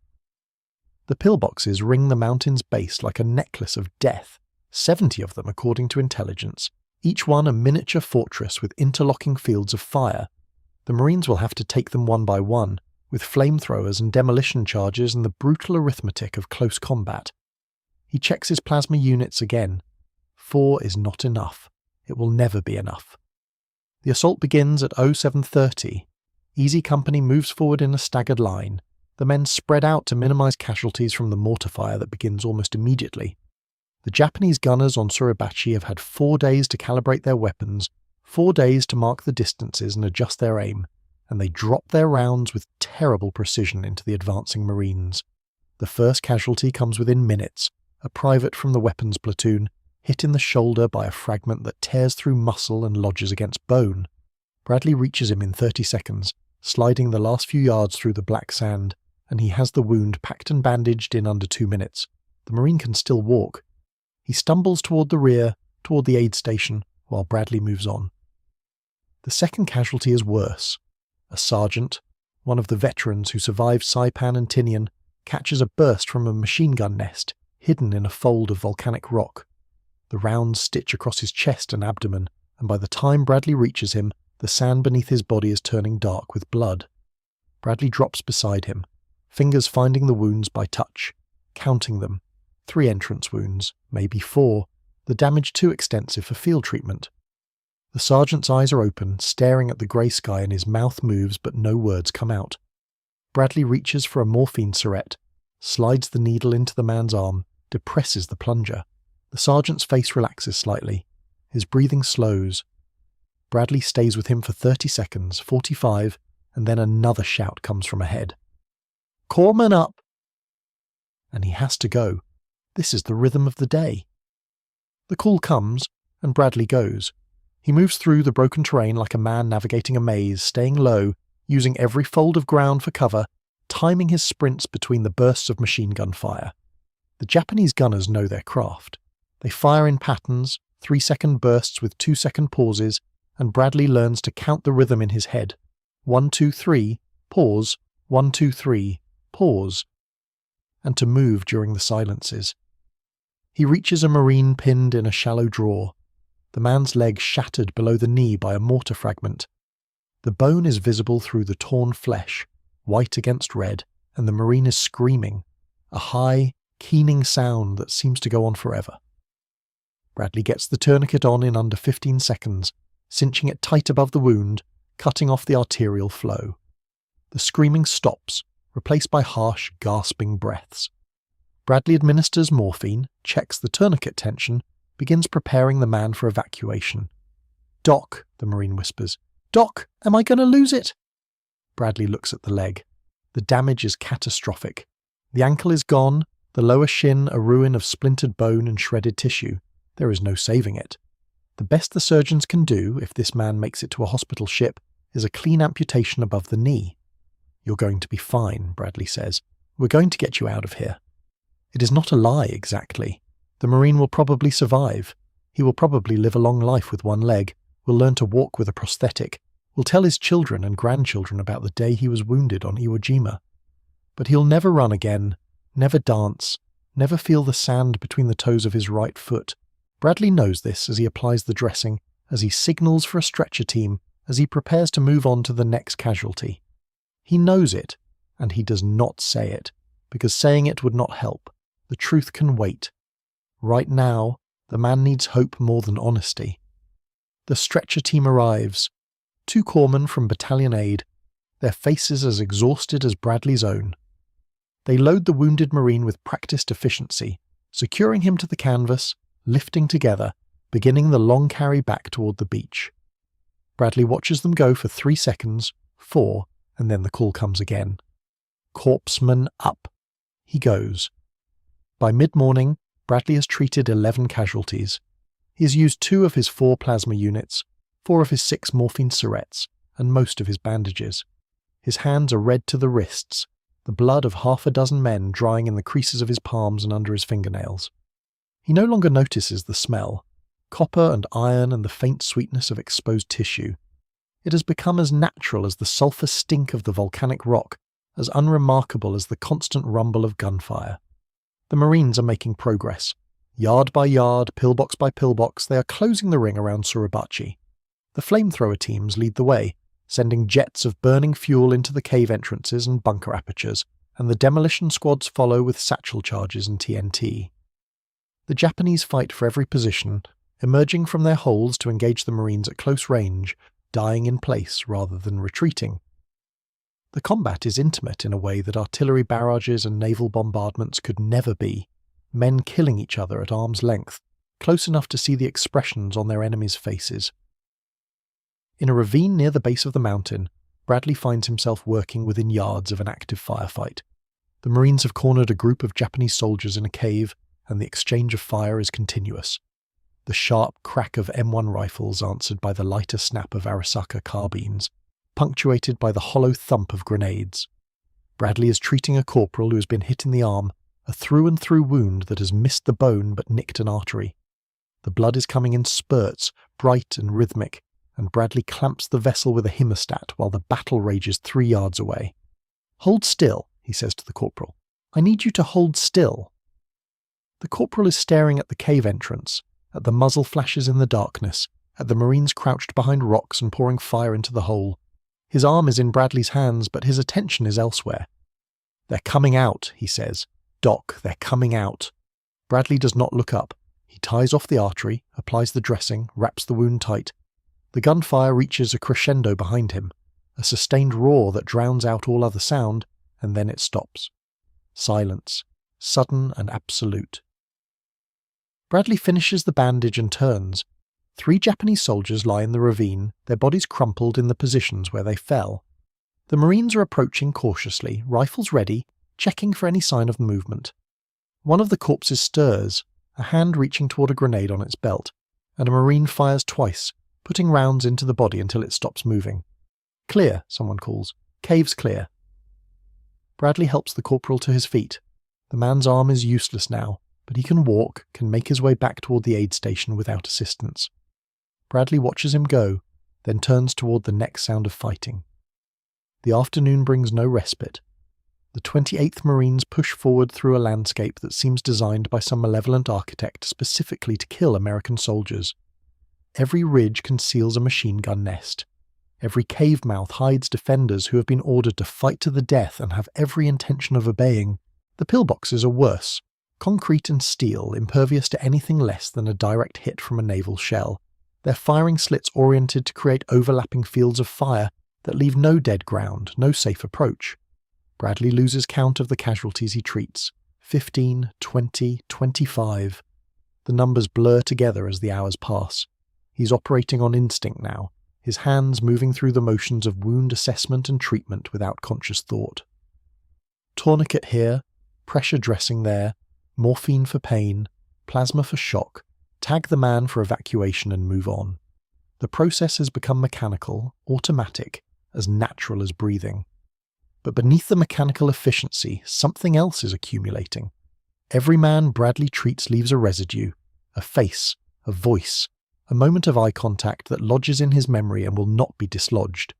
The private who asked about his mother, the sergeant who kept trying to get up and rejoin his squad, the lieutenant who apologized for getting wounded, as if it were somehow his fault, as if he had let his men down by stopping a piece of Japanese steel with his body. Bradley carries them all, adds them to the weight he is already bearing, and keeps moving. The men he saves will remember him. Some of them will seek him out after the war, will write letters or make phone calls, or simply show up at his door, wanting to thank the corpsmen who kept them alive on Iwo Jima. They will tell their families about Doc Bradley, about the Navy man who came when they called, who ran through fire to reach them, who did not stop until the job was done. They will name their sons after him, some of them. They will carry his memory as a gift, a reminder that someone cared enough to risk everything to save them. But Bradley will carry a different memory. Not the faces of the men he saved, but the faces of the men he couldn't. The sergeant who died while Bradley was treating someone else. The private who was gone before Bradley could reach him, whose eyes were already fixed and staring when the corpsman slid to his side. The Marine who was alive when Bradley started the plasma, alive when the first drops entered his veins, and dead before the unit was half empty, his body giving up the fight despite everything Bradley could do. These are the ones who stay. These are the ones who will visit Bradley in the quiet hours, in the sleepless nights, in the moments when the noise of the present falls away and the past comes rushing back. He will try to block them out, to forget, to move on with his life. But they will not let him go. They will hold him accountable for their deaths, will ask him why he didn't run faster, work harder, know more. They will remind him that for all his training, for all his courage, for all his willingness to sacrifice, he was still just a man with limited supplies and limited time and limited power over the infinite appetite of war. The triage calculus is the cruelest part. In the chaos of battle, with casualties mounting faster than corpsmen can treat them, decisions must be made. Who gets the plasma? Who gets the morphine? Who gets the full attention of a corpsman? And who gets a quick assessment and a tag that marks them for later treatment that may never come? The textbooks teach the principles. Treat those who can be saved, prioritize by severity, allocate resources where they will do the most good. But the textbooks do not prepare a man for looking into the eyes of a dying Marine and deciding that someone else is more likely to survive. Bradley makes these decisions. He makes them a dozen times on February 22nd, makes them with a speed and certainty that would be impressive if it were not so terrible. This one can wait. This one needs immediate evac. This one is too far gone. Make him comfortable. Give him morphine. Let him die without pain. Each decision is correct, medically speaking. Each decision saves lives by ensuring that resources go where they will be most effective, and each decision takes something from Bradley that he will never get back. There is a moment, late in the afternoon, when he finds a Marine alone in a shell crater, wounded in the abdomen. The man is conscious, alert, aware of his situation. He has seen enough combat to know what a gut wound means on an island 40 miles from the nearest surgical table. His intestines are visible through the hole in his uniform, glistening coils of tissue slick with blood and peritoneal fluid.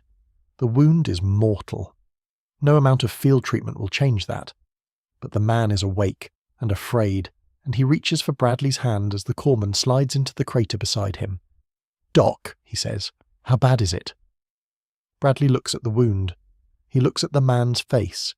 He thinks about the plasma in his bag, the plasma that could keep this man alive for another hour, maybe two, before the infection and internal bleeding finish what the Japanese shell started. He thinks about the other casualties who will need that plasma, the ones who might actually survive if they get it in time. "It's not good," Bradley says. "I'm not going to lie to you." The Marine nods. He has known the truth since he looked down and saw his own intestines. He was only asking to hear it confirmed, to have someone acknowledge the reality of his situation instead of offering false hope. "Okay," he says. "Okay, Doc." Bradley gives him morphine. He gives him enough to take the edge off the pain, to make the dying easier. He stays with him for as long as he can, holding his hand, talking to him about nothing, about the weather back home, about the girl he left behind, about the car he's going to buy when the war is over. The Marine listens, or seems to listen, his eyes fixed on Bradley's face with an intensity that will haunt the corpsman for years. The call comes. Corpsman up. Somewhere ahead, another casualty, another man who might be saved if Bradley gets there in time. "I have to go," Bradley says. "I know," the Marine says. "Go on, Doc. Go help the others." Bradley goes. He crawls out of the shell crater and moves toward the sound of the call, and behind him the Marine lies in the black sand and watches the grey sky and waits for the end. Bradley does not look back. He cannot afford to look back. If he looks back, he will stop, and if he stops, someone else will die who might have lived. This is the weight he carries. This is the cost of being the man who comes when called. By evening, the 28th Marines have nearly completed the encirclement. The ring around Suribachi is closing, the gaps between positions narrowing as the companies link up and establish continuous lines. The mountain is cut off now, or nearly so, the defenders in their tunnels and caves isolated from the main Japanese garrison to the north. Somewhere in the darkness below the surface, Colonel Atsuchi and his 2,000 men are preparing for the final battle, the last defense of the position they have sworn to hold to the death. Bradley finds a foxhole as darkness falls. He does not remember digging it, does not remember choosing the location. The day has passed in a haze of blood and gunfire, and the endless repetition of tourniquet, dressing, morphine, plasma, move on. His hands are shaking, a fine tremor that he cannot stop, the accumulated stress of the day expressing itself in his muscles. He has treated more than 40 casualties since dawn. He has watched at least 6 of them die. The supplies are nearly gone. 1 plasma unit remains. 2 morphine syrettes. A handful of bandages, some of them already stained with blood from earlier uses, recycled because there is nothing else. He will need to resupply tomorrow, will need to make his way to the battalion aid station or scavenge from the dead, or beg from other corpsmen who might have a little extra to spare. The flares go up as full dark settles over the island. White light, amber light, casting the landscape in stark relief before fading and leaving the afterimages burned into Bradley's vision. The Japanese mortars are firing again, a steady harassment that keeps everyone low, keeps everyone awake, keeps everyone balanced on the knife edge of exhaustion and fear. He has not slept more than 3 hours in the past 4 days. His body aches in ways he did not know were possible. His legs, his back, his arms, the muscles worn down to nothing by the constant movement across broken terrain. His eyes burn from the smoke and the cordite and the grit that has worked its way under his lids. His throat is raw from shouting over the din of battle, from calling out to wounded men, from giving orders to stretcher teams. But there is no sleep tonight. The Japanese are too close, too active, too determined to make every hour a hell of uncertainty and violence. Bradley lies in his foxhole with his carbine across his chest and his medical bag beside him, and he waits for morning. Tomorrow the assault will continue. Tomorrow the Marines will push up the slopes of Suribachi, will drive the Japanese back into their tunnels and caves, will begin the final reduction of the position that has cost so many American lives. Tomorrow there will be more casualties, more calls of corpsmen up, more decisions about who lives and who dies, and Bradley will be there. He will go when called, will run through fire, will do everything in his power to save the men who fall. He will carry the weight of the ones he cannot save, will add them to the burden he already bears, will keep moving forward because that is what corpsmen do. In the darkness, the mountain looms above him, a black mass against a black sky, invisible but present, the weight of its 2,000 defenders pressing down on the thin line of Marines who have ringed its base. Suribachi is waiting. The flag is waiting, though no one knows it yet. The photograph is waiting, the image that will outlive everyone on this island, that will become the symbol of a war and a generation, and a nation's understanding of sacrifice. But that is tomorrow. That is the day after tomorrow. Right now there is only the night, and the flares, and the endless work of survival. Bradley closes his eyes. He does not sleep. Not really. But for a few minutes, a few precious minutes, he stops thinking about the day just past and the day to come. He stops seeing the faces of the wounded and the dying. He stops hearing the screams and the calls for help. He just lies in the black sand of Iwo Jima, at the base of the mountain that has already taken so many lives, and he rests.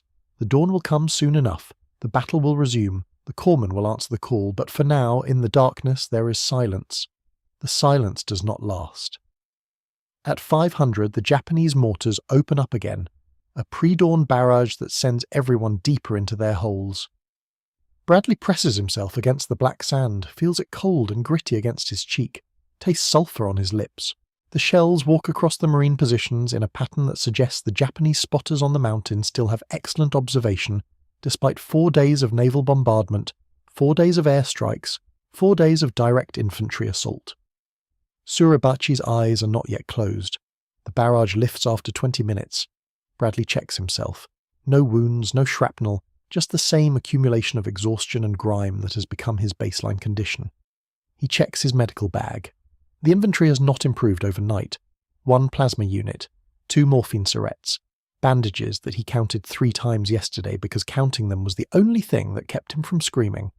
He will need to resupply before the assault begins, will need to make his way to the battalion aid station, while there is still enough darkness to move without drawing sniper fire. He crawls out of his foxhole, staying low, moving by feel across terrain he has come to know intimately over the past 4 days. The volcanic rock tears at his dungarees, opens small cuts on his hands and knees that he does not bother to treat. Every corpsman on this island has learned to ignore his own minor wounds. The supplies are too precious, the need too great, to waste a bandage on a scraped palm. The aid station is 200 yards to the rear, dug into a depression that offers some protection from direct fire. Bradley reaches it just as the first grey light begins to distinguish shapes from shadows. The Navy doctors are working by lantern, treating the overnight casualties, men hit by mortar fragments, men who crawled in with wounds they had been hiding for hours, men who will be evacuated to the hospital ships if they survive until the landing craft can make the run to the beach. Bradley draws what supplies he can: 4 plasma units, a dozen morphine syrettes, bandages, sulphur powder, tourniquets. The pharmacist's mate who hands them over has the same hollow look that Bradley sees in every mirror, every puddle of standing water, every reflective surface on the island. They are all becoming the same man, gaunt, filthy, functioning on reserves they did not know they possessed. "Big push today," the pharmacist's mate says. "Shreyer's taking a patrol up the mountain." Bradley nods. He has heard the rumours, has seen the planning maps, knows that today is the day the Marines will finally attempt to take the summit. 4 days of fighting to reach the base. Now the climb itself, up the steep volcanic slopes, into the teeth of whatever the Japanese have prepared. How many corpsmen going up? 2 with a patrol, more standing by below. Bradley does not ask if he is one of the 2. He knows he is not. His place is with easy company, with the men he's been treating since D-Day, with the rifle squads that will provide support and follow-up once the patrol secures the summit. He will be close, will be ready, will answer if called, but the initial assault belongs to others. He makes his way back to his position as the light continues to strengthen. The mountain emerges from the darkness in stages. First the base, the tumbled rocks and shell craters that the Marines have fought through yard by yard. Then the slopes steeper than they appeared from the transport ships scarred by the bombardment, but still holding whatever defences the Japanese have constructed. Finally the summit itself, a ragged crown of volcanic rock that has dominated the southern end of the island since the first wave hit the beaches. Suribachi. The name means grinding bowl in Japanese. Bradley has heard this from one of the Nisei interpreters, has thought about it during the long nights of waiting. A grinding bowl where the Japanese have ground down American lives with methodical, patient brutality. But today the Marines will attempt to reverse that equation, will climb into the bowl and clear it of the men who have been doing the grinding. At 800, Lieutenant Colonel Chandler Johnson issues the order. Captain Dave Severance, commanding Easy Company, receives it and begins organising the patrol. First Lieutenant Harold G. Schreier volunteers to lead the 40 men who will make the ascent.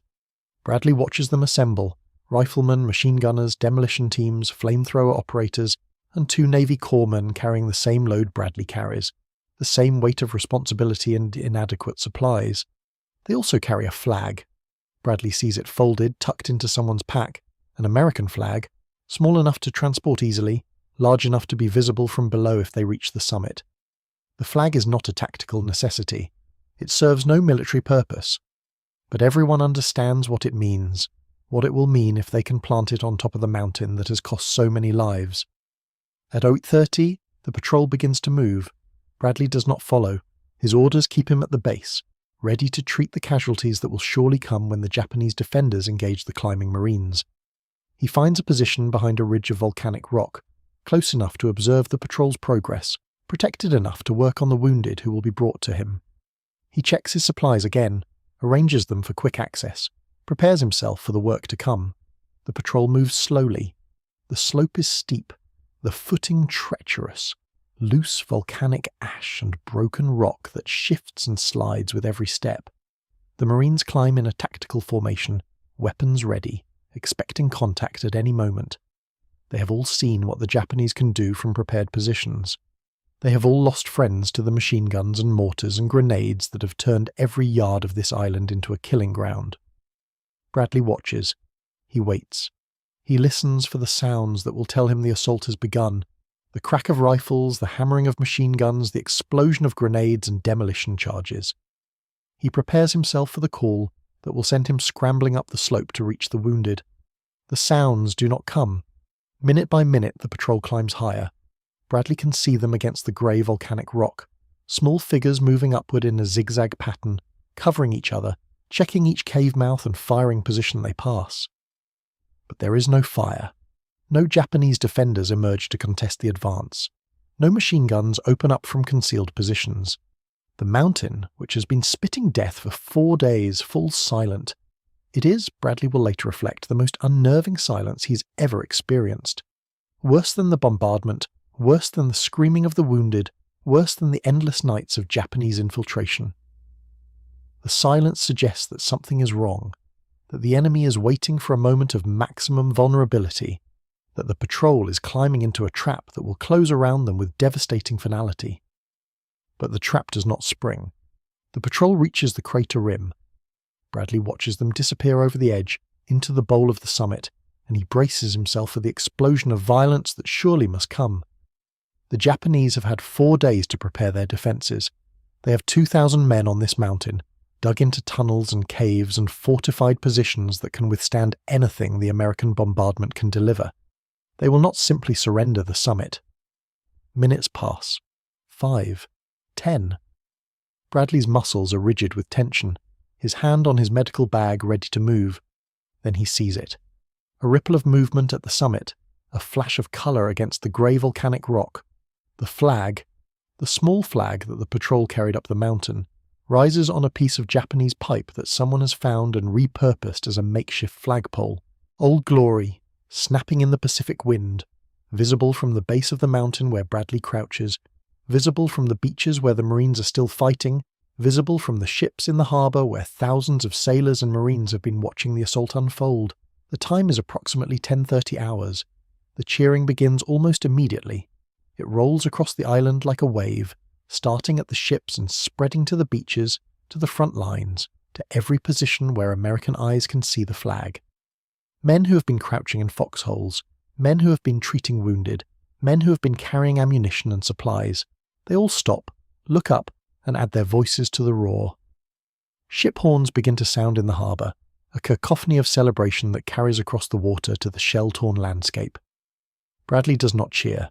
He watches the flag, watches the patrol moving on the summit, and he waits for the other shoe to drop. The Japanese are still there somewhere. 2,000 men do not simply vanish.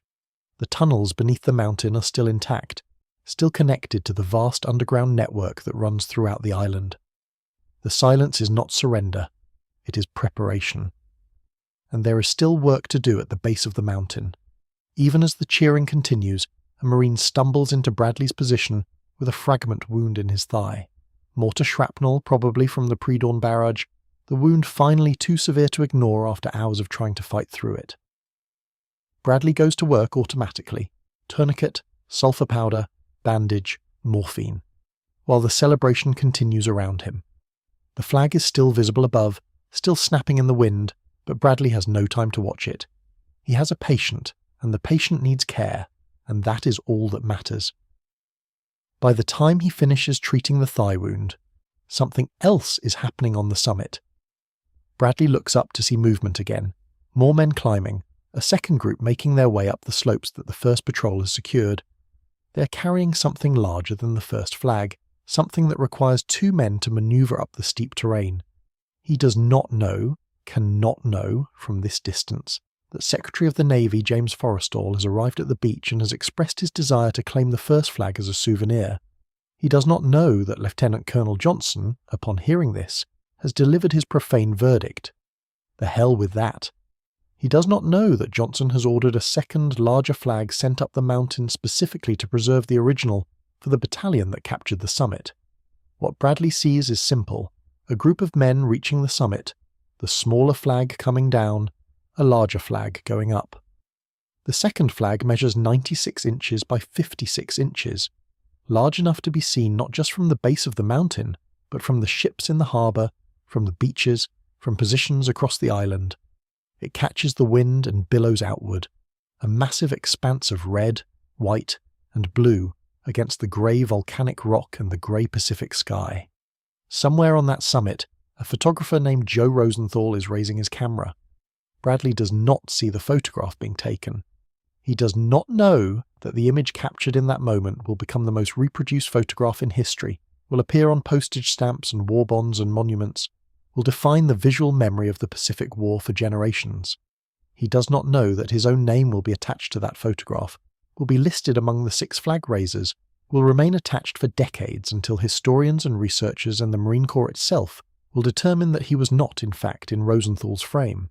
What Bradley knows, in the moment, is simpler and more immediate. He knows that a flag is flying on the summit of Suribachi. He knows that the cheering has redoubled, that the ship horns are sounding again, that something important has happened above him, and he knows that a wounded Marine is being carried toward his position, and that there is work to do, and that the flag, whatever it means, whatever it will come to mean, does not change the fundamental calculus of his existence on this island. He goes to the wounded man. He assesses the injuries. He begins treatment. The battle for Iwo Jima is not over. It is, in fact, barely begun. The flag raising on February 23, 1945, marks the end of the first phase of the Iwo Jima campaign, the isolation and capture of Mount Suribachi, the dominant terrain feature on the southern end of the island.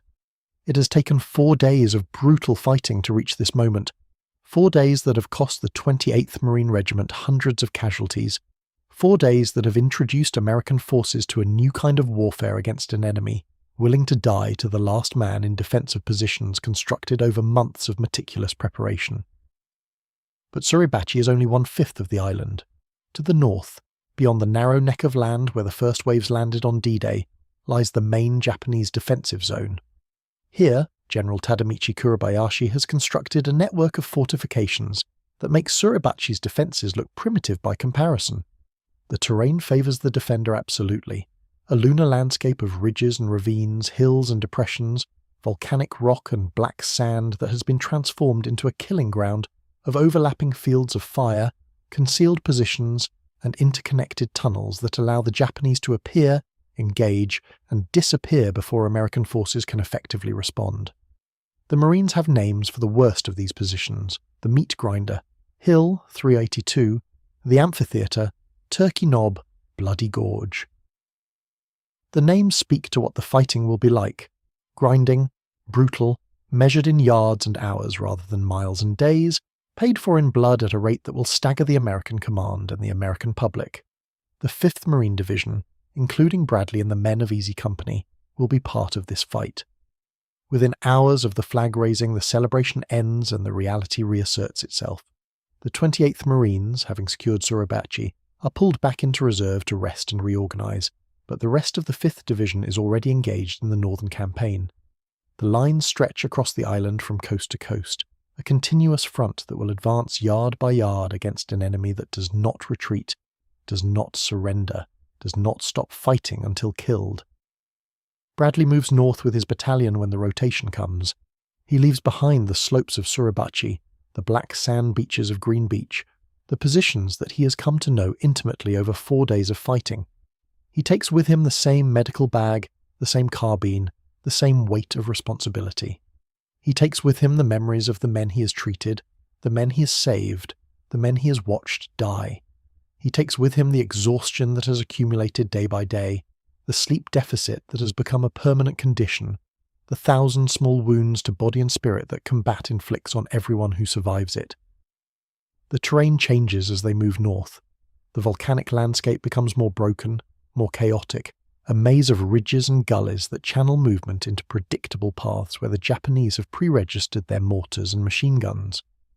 Every advance requires clearing operations, checking each cave mouth, each tunnel entrance, each pile of rubble that might conceal a defensive position.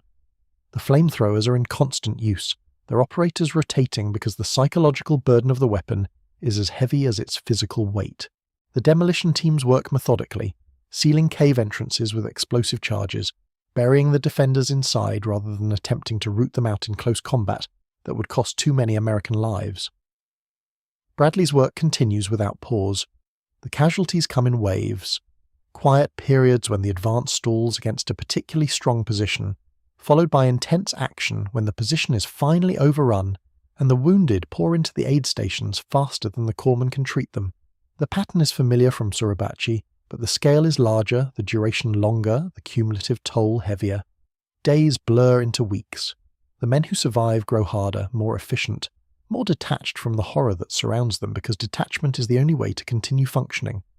Bradley treats chest wounds and abdominal wounds and head wounds and limb wounds. He applies tourniquets and administers plasma and injects morphine and applies bandages. He makes the same calculations he made at Suribachi: who can be saved, who cannot, where to direct his limited resources for maximum effect. The calculations do not become easier with repetition. Each one is its own small tragedy, its own moment of impossible choice. The 5th Marine Division suffers catastrophic losses in the northern campaign. The statistics tell part of the story. In 36 days of fighting, from February 19th to March 26, 1945, the battle for Iwo Jima will cost nearly 7,000 American dead and another 20,000 wounded. The casualty rate is staggering, higher than any Pacific Island campaign, higher than most European operations, a bloodletting that will prompt serious questions about whether the strategic value of the island justified the cost. Among the dead are 209 Navy corpsmen and surgeons. This number represents the highest casualty rate of any category of American personnel on Iwo Jima. The corpsmen die because they go where the fighting is worst. They die because they expose themselves to save others. They die because the Japanese, in violation of the Geneva Convention and the basic laws of warfare, deliberately target medical personnel as a way of breaking American morale and degrading American combat effectiveness. The corpsmen die, and their fellow corpsmen treat the survivors, and the cycle continues until the island is secured or the last corpsman is gone. Bradley survives. This is, in some ways, the most remarkable fact of his Iwo Jima experience. He spends 36 days in the most intense combat environment of the Pacific War, performs countless acts of medical treatment under fire, exposes himself repeatedly to enemy action, and comes through with his body intact. The same cannot be said for his spirit, his peace of mind, his ability to sleep without nightmares, his capacity to look at the world without seeing the faces of the men he could not save. But these wounds do not show. These wounds do not appear in the casualty statistics or the after-action reports. These wounds will not be visible until years later, decades later, when the men who survived Iwo Jima begin to speak, or refuse to speak, about what they experienced. The flag continues to fly on Suribachi throughout the campaign. Bradley can see it on clear days, a distant splash of colour against the volcanic grey, a reminder of the moment when it seemed, briefly, that the worst might be over. The Marines use it as a reference point, a symbol of what they have accomplished and what they are fighting for. The ships in the harbour use it as a navigational aid. The correspondents use it as a visual shorthand for the entire campaign, a single image that captures the spirit of the assault. Joe Rosenthal's photograph reaches the United States within days of being taken.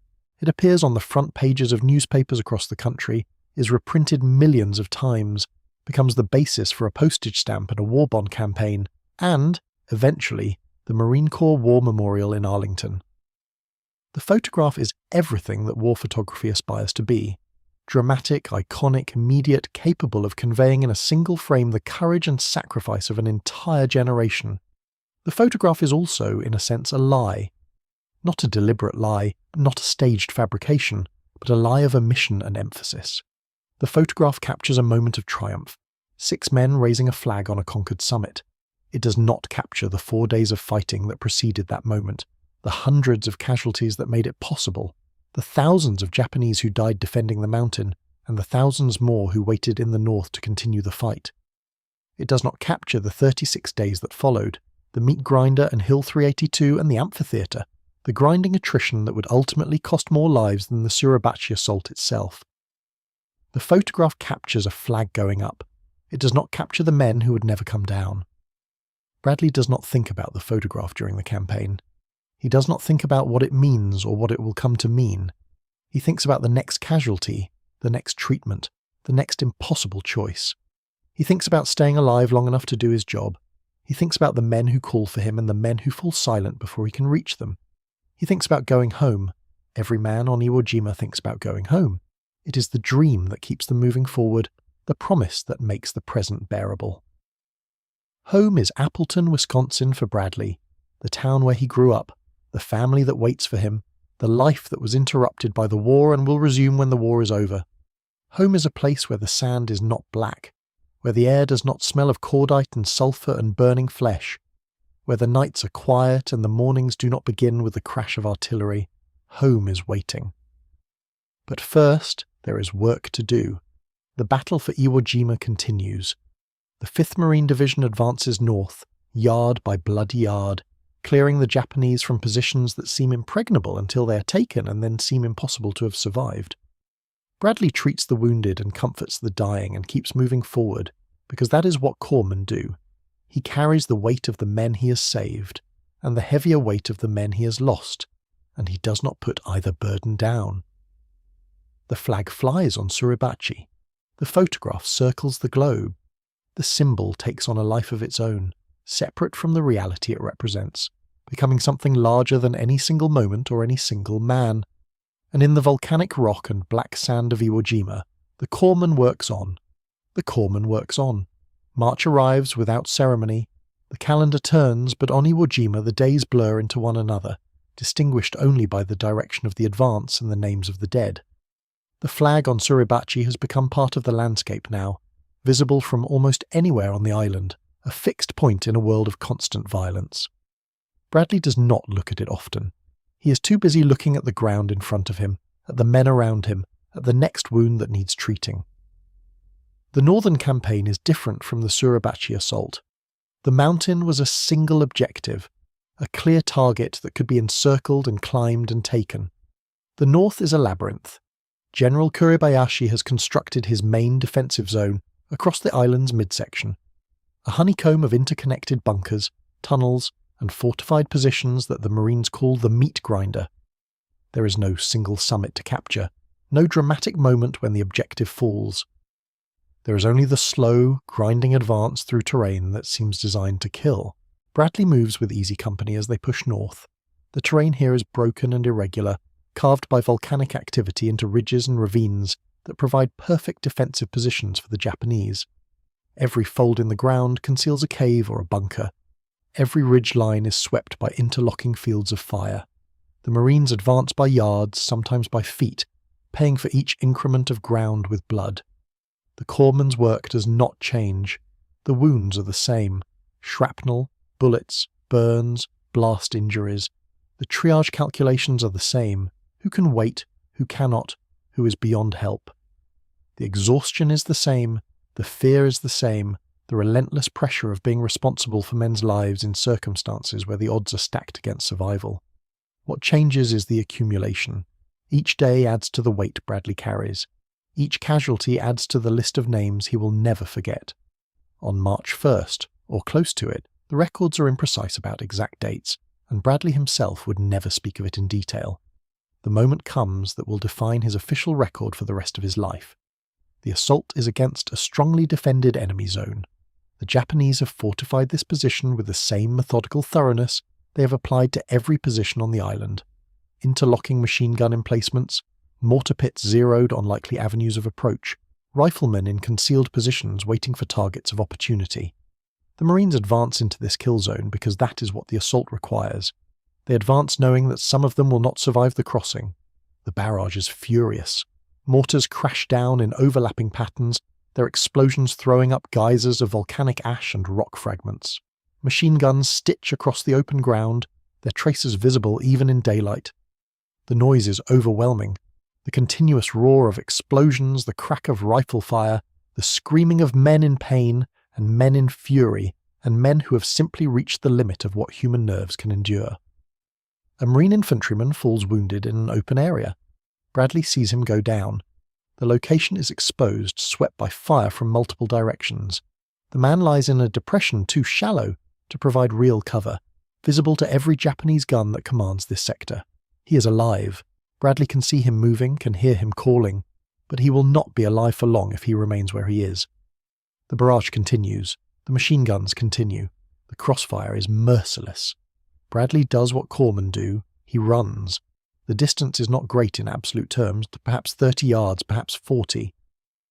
But distance on a battlefield is measured not in yards, but in exposure, and every foot of this crossing is swept by fire. Bradley runs through it. He does not zigzag or crawl or wait for a lull in the firing. There is no lull. There is only the continuous rain of metal and the need to reach the man who is calling for help. He reaches the fallen Marine. He examines the wounds. The assessment is rapid, practiced. Bradley has performed this evaluation hundreds of times in the past 10 days, has developed the ability to read a man's injuries in seconds and determine what treatment is needed, and whether that treatment can save his life. The verdict is clear. The Marine needs plasma immediately. Without it, he will bleed to death in the open ground where he lies.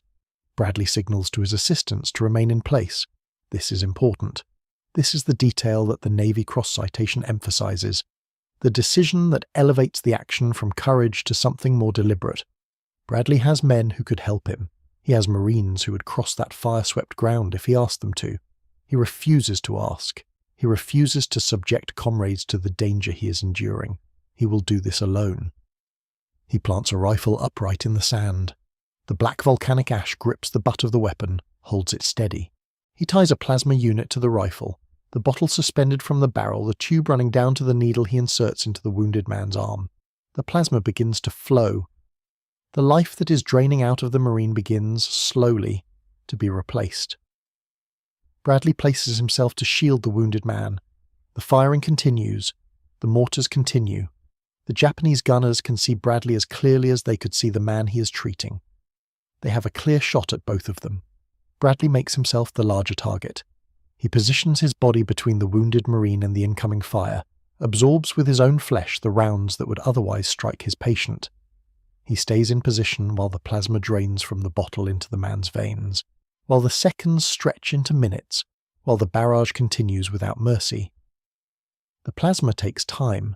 It cannot be rushed. The wounded Marine lies in the open, his life measured by the drops falling from the bottle suspended above him, his survival dependent on the corpsman who shields him with his own body. Bradley holds position. He does not move, does not flinch, does not calculate the odds of his own survival. He has a patient. He has a job to do. Everything else is secondary. When the plasma has been administered, when the immediate crisis has passed, Bradley does not wait for stretcher bearers. He does not signal for assistance. He grabs the wounded Marine and begins to drag him towards safety. 30 yards. The distance that Bradley crossed to reach the man must now be crossed again, this time while dragging the weight of another human being, this time while moving backward into fire he cannot see, this time while every Japanese gunner in the sector knows exactly where he is and what he is trying to do. He makes it. The wounded Marine reaches a position of safety. He will survive, not because of luck, not because of the random mathematics of the battlefield, but because a corpsman from Appleton, Wisconsin, ran through fire to reach him, shielded him with his own body, gave him blood, and dragged him to cover. The specific and deliberate actions of one man saved another man's life. The Navy Cross citation for hospital corpsmen. Third Class John Bradley would eventually record this action in the formal language of military commendation.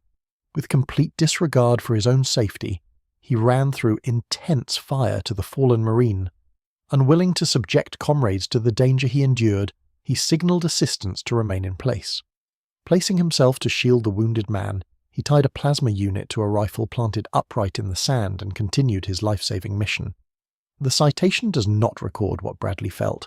The citation does not record the fear that must have accompanied him across that open ground.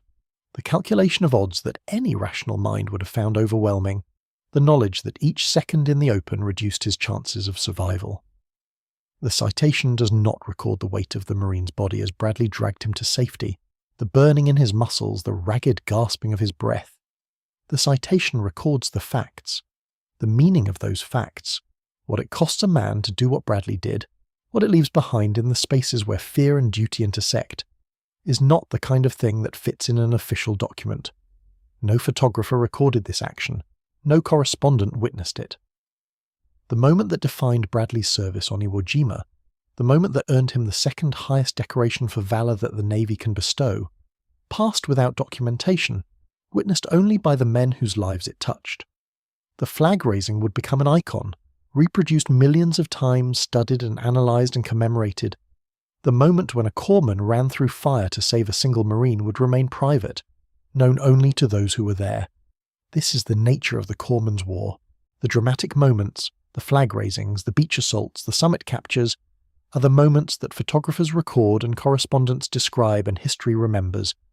The quiet moments, the plasma administered in a shell crater, the tourniquet applied in a communication trench, the morphine given to a man who will not survive the next hour, are the moments that save lives, and cost lives, and determine who goes home and who does not. They happen in the spaces between the iconic images, and they are witnessed only by the men who live them. Bradley earned a Purple Heart as well as the Navy Cross. The shrapnel that tore into his legs and feet on March 12th was not his first wound. He had been hit before, had continued working despite injuries that would have evacuated lesser men. But the March 12th wounds were different. They were severe enough finally to end his war. The mortar round came without warning, as mortar rounds always do. Bradley was with 3 Marines when the explosion tore through their position. All 4 men took shrapnel, the volcanic rock fragmenting into secondary projectiles that multiplied the effect of the blast. Bradley's legs and feet bore the worst of it, metal tearing through muscle and bone, leaving wounds that would not heal without proper medical attention, and time that Iwo Jima could not provide. Evacuation was not immediate. Nothing on Iwo Jima was immediate except death. Bradley was treated at a field station, stabilized, prepared for transport. The process took time during which he lay among the other wounded, listening to the sounds of the battle he was leaving, knowing that the men of Easy Company were still out there, still fighting, still calling for corpsmen who might not be able to reach them. The transfer from the island to a hospital ship was a strange dislocation. For 3 weeks, Bradley's entire world had been the black sand and the volcanic rock, and the constant presence of death. The ship was clean, the ship was quiet, the ship was safe, or as safe as anything could be in a combat zone. The contrast was almost unbearable. The sudden absence of danger, the sudden presence of sheets and medicine and care that was not administered under fire. From the hospital ship, Bradley was flown to Guam, from Guam to Hawaii, from Hawaii to Oakland Naval Hospital in California. Each transfer took him further from Iwo Jima, further from the men he had served with, further from the war that had consumed his life for 3 weeks and would consume his thoughts for the rest of his years. The battle continued without him. The 5th Marine Division fought on through March into April. The meat grinder consumed battalions. Hill 382 and the Amphitheatre and Turkey Knob became names that survivors would carry for decades, place names that meant nothing to civilians and everything to the men who had paid for them in blood. The Japanese fought with the same determination they had shown at Suribachi, with the same willingness to die rather than surrender, with the same tactical skill, that had made every yard of advance a victory purchased at terrible cost. The corpsmen of the 5th Division died alongside the Marines they served. The casualty statistics tell a story that individual narratives cannot capture. In 6 battalions, corpsman casualties exceeded 50%. In one battalion, the hospital corps casualty rate reached 68%, more than 2 out of every 3 corpsmen killed or wounded. In the 36 days of the battle, 332 hospital corpsmen were killed in action or died of their wounds. Another 659 were wounded severely enough to require evacuation. These numbers translate into names. They translate into men who ran through fire to reach the wounded, who shielded patients with their bodies, who administered plasma and morphine and tourniquets in conditions that no training could fully prepare them for. They translate into men who heard "corpsman" and responded, knowing that the response might be the last thing they ever did.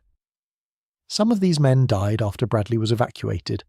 Some of them were easy company corpsmen, men Bradley had trained with and worked alongside, men whose faces he knew and whose voices he recognized. They died in the fighting he was not present for, in the assaults he could not participate in, treating casualties he could not help them treat.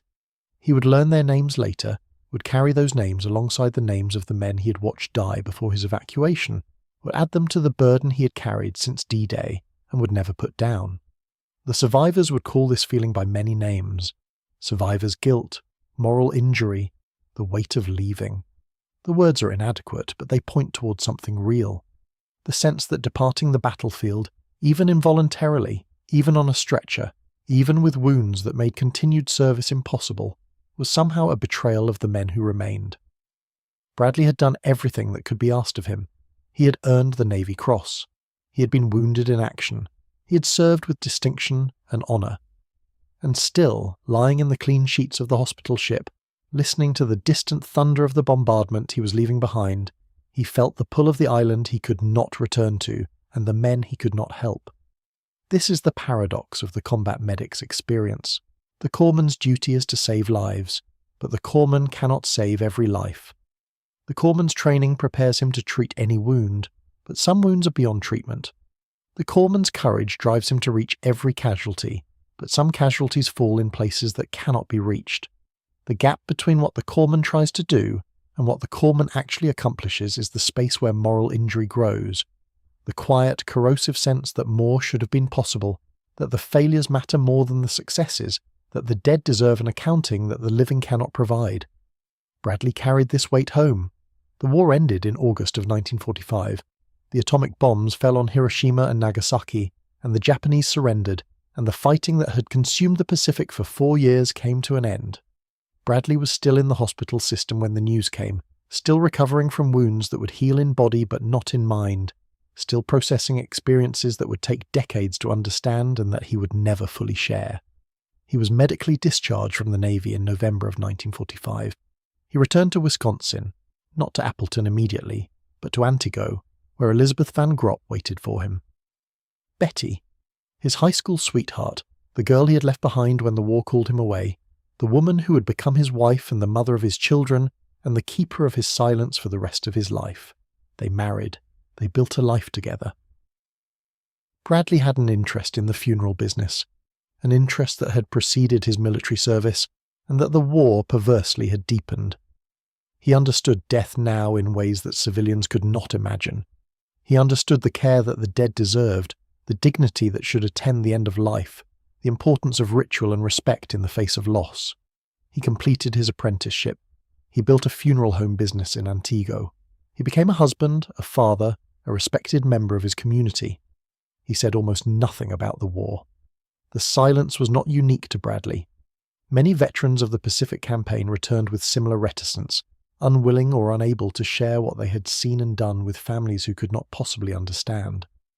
The gap between combat experience and civilian life was too wide to bridge with words. The memories were too painful to revisit, too strange to explain, too private to share with people who had not been there. But Bradley's silence was deeper than most. His son James would eventually write that his father's determined refusal to discuss Iwo Jima was largely due to memories of a specific loss.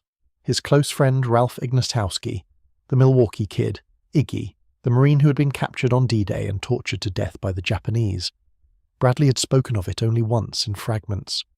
"My buddy was a guy from Milwaukee. We were pinned down in one area. Someone elsewhere fell injured and I ran to help out. And when I came back, my buddy was gone. The Japanese had pulled him underground and tortured him." The details of what Bradley found when he discovered Ignatowski's remains were not details he ever shared fully. The official records describe what was done to Iggy. The eyes removed, the ears removed, the fingernails removed, the tongue removed, the teeth smashed, the back of the head caved in, multiple bayonet wounds to the abdomen, both arms broken. These are clinical descriptions of atrocities that no clinical language can adequately convey. Bradley saw this. Bradley, as a corpsman, examined the body of his friend. Bradley carried the memory of that examination for the rest of his life. This is the context for the silence. This is why the funeral director in Antigua did not talk about the war, did not display his medals, did not share stories of his service with his children, or his neighbours, or the journalists who would eventually come looking for information about the famous photograph. The war had given Bradley experiences that could not be processed through language, memories that could not be shared without inflicting on the listener some measure of the pain they carried. He chose to bear that burden alone. The photograph complicated everything. Bradley was present at the flag raising on Suribachi, not the second, larger flag raising that Rosenthal captured, but the events of that day, the patrol and the ascent and the claiming of the summit. The initial misidentification placed him in the famous photograph, made him one of the 6 men immortalized in the most reproduced image in history. Even after the misidentification was corrected, even after it became clear that the men in Rosenthal's photograph were not the men initially named, Bradley remained associated with the image in the public mind. He was invited to war bond rallies, asked to speak about the flag raising, treated as a representative of the heroism the photograph symbolized. He complied when duty required it. He appeared at the events, stood where he was asked to stand, said the minimum that was required, but he never embraced the role. He never sought to profit from the association or to build a public identity around it. The photograph was not his story. His story was the Navy cross action, the plasma administered under fire, the wounded man dragged to safety, the 332 corpsmen who died, and the 659 who were evacuated, and the countless small acts of courage that no camera recorded and no newspaper published. The 5th Marine Division's corpsmen had suffered casualties that exceeded almost every other category of American servicemen on Iwo Jima. Outside of Marine litter-bearers, no group paid a higher price. This was not an accident. The Japanese had made a deliberate decision to target medical personnel, to identify the Red Cross on armbands and helmets, and to aim for those markings specifically. The corpsmen had responded by painting over their insignia, by carrying weapons, by making themselves indistinguishable from the riflemen they served. It had not been enough. The casualty rates told the story. The sniper fire and the mortar rounds and the machine gun bursts had found the corpsmen anyway, had cut them down alongside the Marines they were trying to save. Bradley knew these numbers. He carried them with him, along with the names and faces of the men who became those numbers. He had survived when so many of his colleagues had not. He had been evacuated while others remained to die. He had come home while the battle continued, had recovered while the fighting went on, had built a life while the war receded into history. The silence was his answer to all of it. The silence was his way of honouring what could not be explained, of protecting what could not be shared, of carrying what could not be put down. He would maintain that silence for decades, through the birth of his children and the growth of his business and the gradual aging that brought him further and further from the young corpsman who had run through fire on a volcanic island in the Pacific. His son James would eventually try to break through that silence. After Bradley's death, James would interview the survivors and examine the records and piece together the story his father had never told. The book he wrote, Flags of Our Fathers, would bring Bradley's story to a wide audience, would place the Navy cross-action and the corpsman's experience at the centre of the Iwo Jima narrative, where the photograph had previously dominated. But that was years in the future. In 1945, in 1946, in the decades that followed, John Bradley was simply a funeral director in Wisconsin, a husband and father who had served in the war and did not talk about it. The Navy Cross citation gathered dust. The Purple Heart remained in its box. The memories stayed locked behind a silence that even his family could not penetrate. The black sand of Iwo Jima was 8,000 miles away. The sound of men calling corpsmen had faded into the past. The weight of the men he had saved and the heavier weight of the men he had lost settled into the place where Bradley kept the things he could not share, and he carried them through all the years that followed, through all the quiet days of a civilian life that could never quite erase what had come before. The flag still flew on Suribachi in his memory. The photograph still circled the globe. The island still held the bodies of the men who had not come home, Japanese and American alike, their bones mingling in the volcanic soil that had drunk so much blood.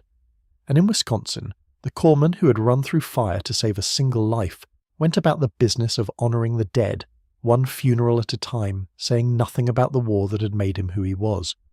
The photograph changed everything, though Bradley could not have known it would when Joe Rosenthal pressed his shutter on Suribachi's summit. He was not even certain, in those first confused days, whether he had been present for the second raising or only the first. The images blurred together, the small patrol flag that went up in the morning, the larger replacement flag that followed, the chaos of a battle that continued even as photographers documented what would become the most reproduced image in American history. By the time the picture reached the mainland, by the time it appeared on front pages from coast to coast and became the symbol of a war loan drive that would raise billions of dollars, Bradley was still on Iwo Jima, still treating casualties, still running toward the sound of men calling for help. The fame found him before he was ready for it. The fame found him before the battle was even finished. 3 men survived from among those identified in Rosenthal's photograph. 3 men who could be brought home, who could be paraded before crowds, who could help sell war bonds to a nation hungry for heroes. René Gagnon, a Marine runner, Ira Hayes, a Pima Indian from Arizona who had fought through the Pacific Campaign, and John Bradley, the Navy corpsman from Appleton, Wisconsin, who had never wanted attention and who would spend the rest of his life deflecting it. The bond tour began in the spring of 1945, while the war still raged in the Pacific, while other Marines and corpsmen died on other islands, while the battle that had created the photograph continued to claim lives long after the cameras had moved on. Bradley found himself on stages and at podiums shaking hands with dignitaries, posing for pictures that echoed the famous image, speaking to crowds about an experience he could barely process. The disconnect was profound. One moment he had been kneeling in volcanic ash, trying to stop a man's blood from draining out of his body. The next he was in a hotel ballroom, wearing his dress uniform, being applauded by people who had never heard a Japanese mortar explode or seen what shrapnel did to human tissue. He spoke when required. He smiled for the cameras. He said the things that bond drive organisers wanted him to say about courage and sacrifice and the importance of supporting the war effort. But even then, even at the height of the public attention, he was redirecting. He was pointing away from himself. He was talking about the real heroes, by which he meant the men who had not come home, the men whose bodies remained on Iwo Jima, or had been buried at sea, or had been shipped back to families who would never see their sons alive again. The phrase became his refuge. The real heroes. He used it in interviews and speeches, deployed it whenever the attention threatened to settle too firmly on his own experience. What he meant by it was something he could never fully explain, something that lived in the gap between the public celebration and the private memory. The real heroes were the men he had treated who had died anyway. The real heroes were the corpsmen who had been shot while running to casualties. The real heroes were the Marines who had charged into machine gun fire knowing they would not survive.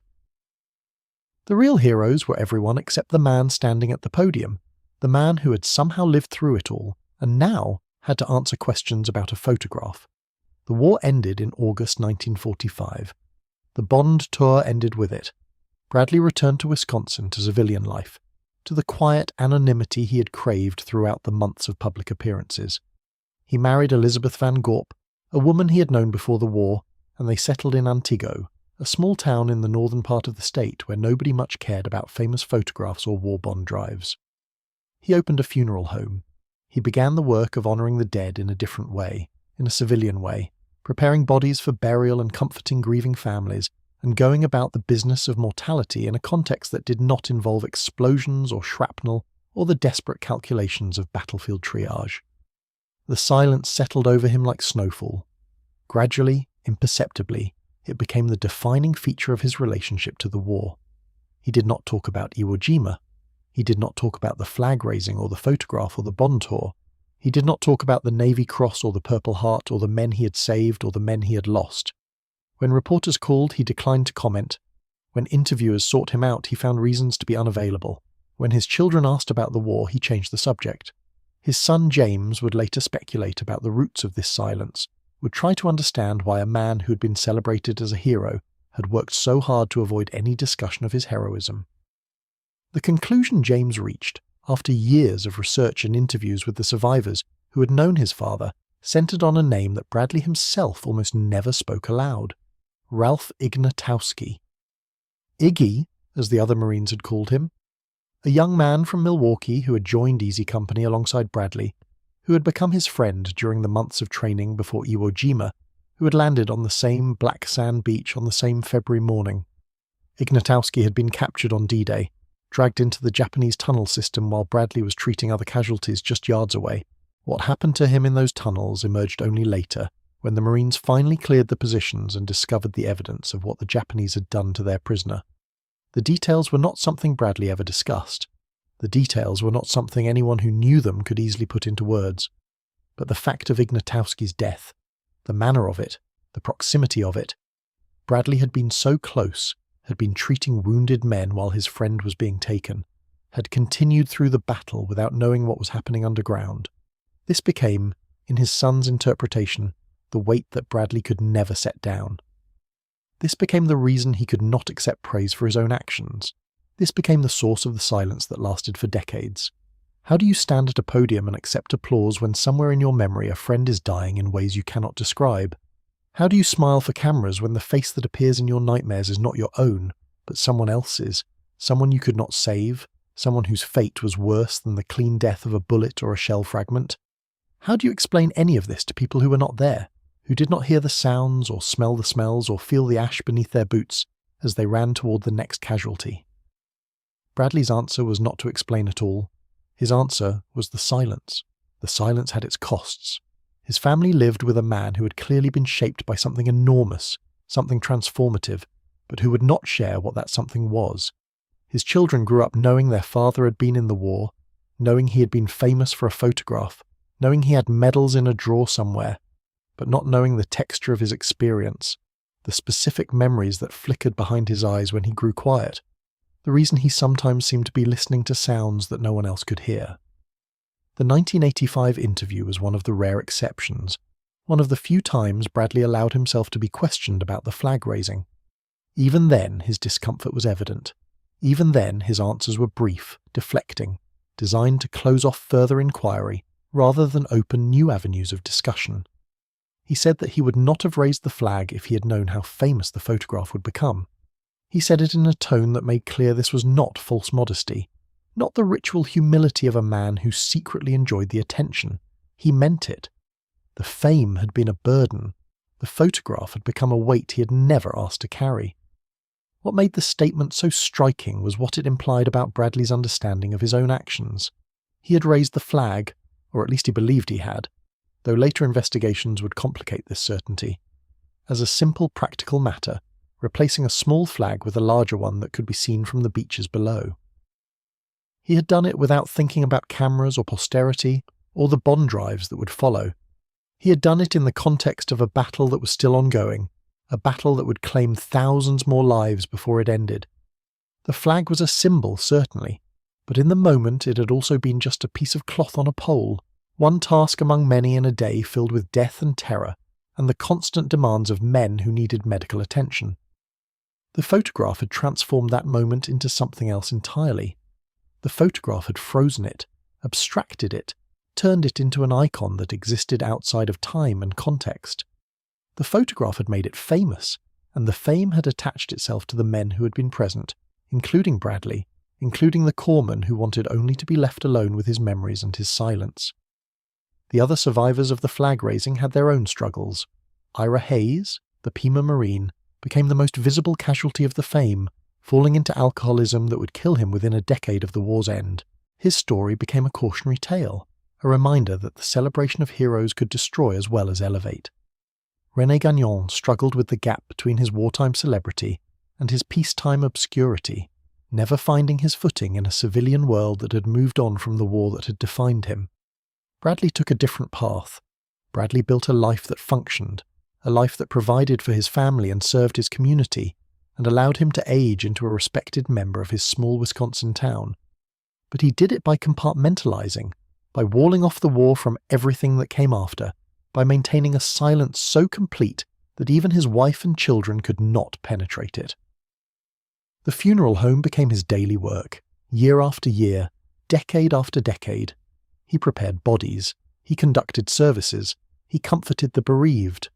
The work was intimate and demanding, requiring a comfort with death that many people never developed.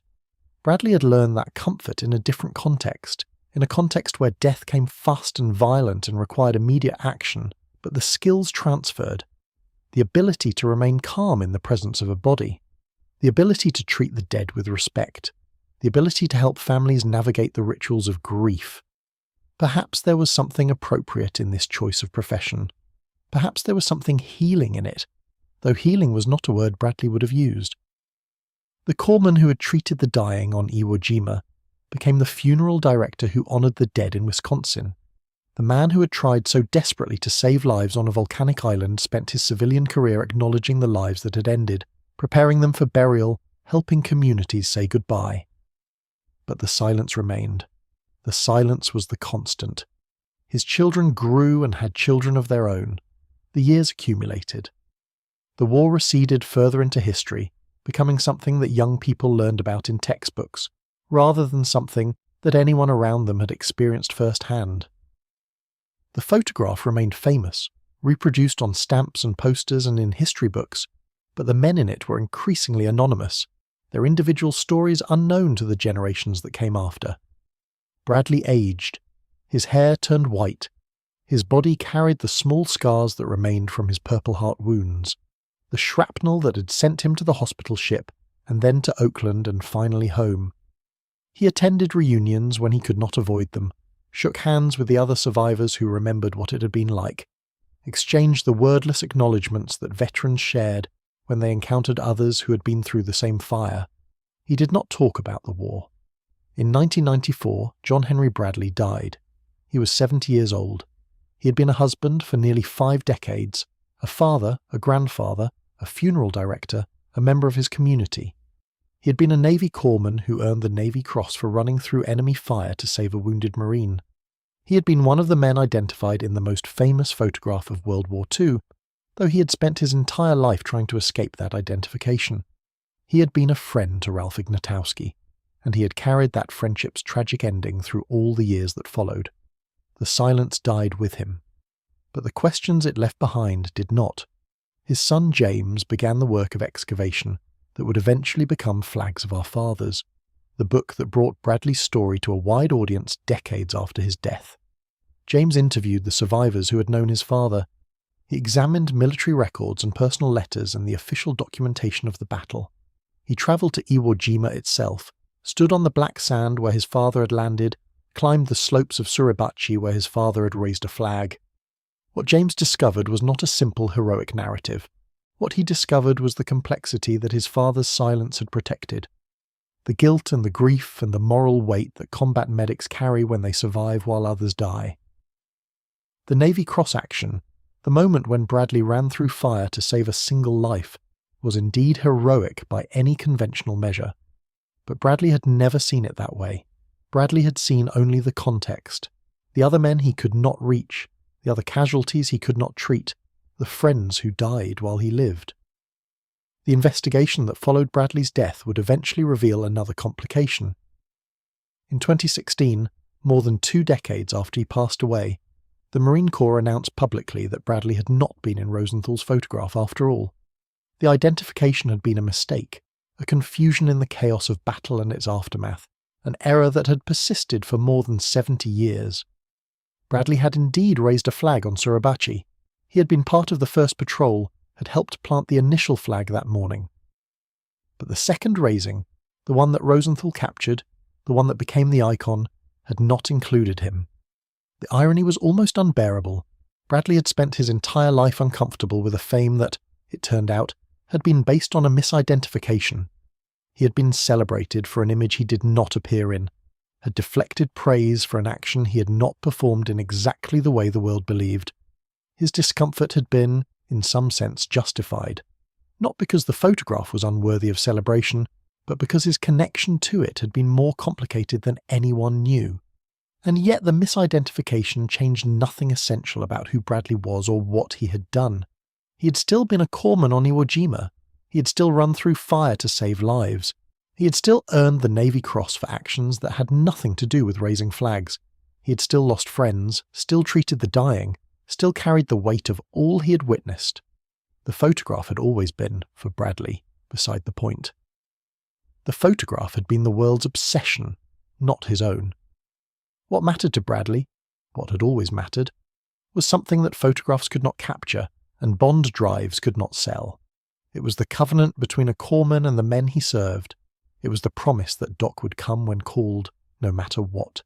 It was the weight of every life he had tried to save and every life he had lost despite trying. The 5th Marine Division's corpsmen had paid for that covenant with their bodies and their lives.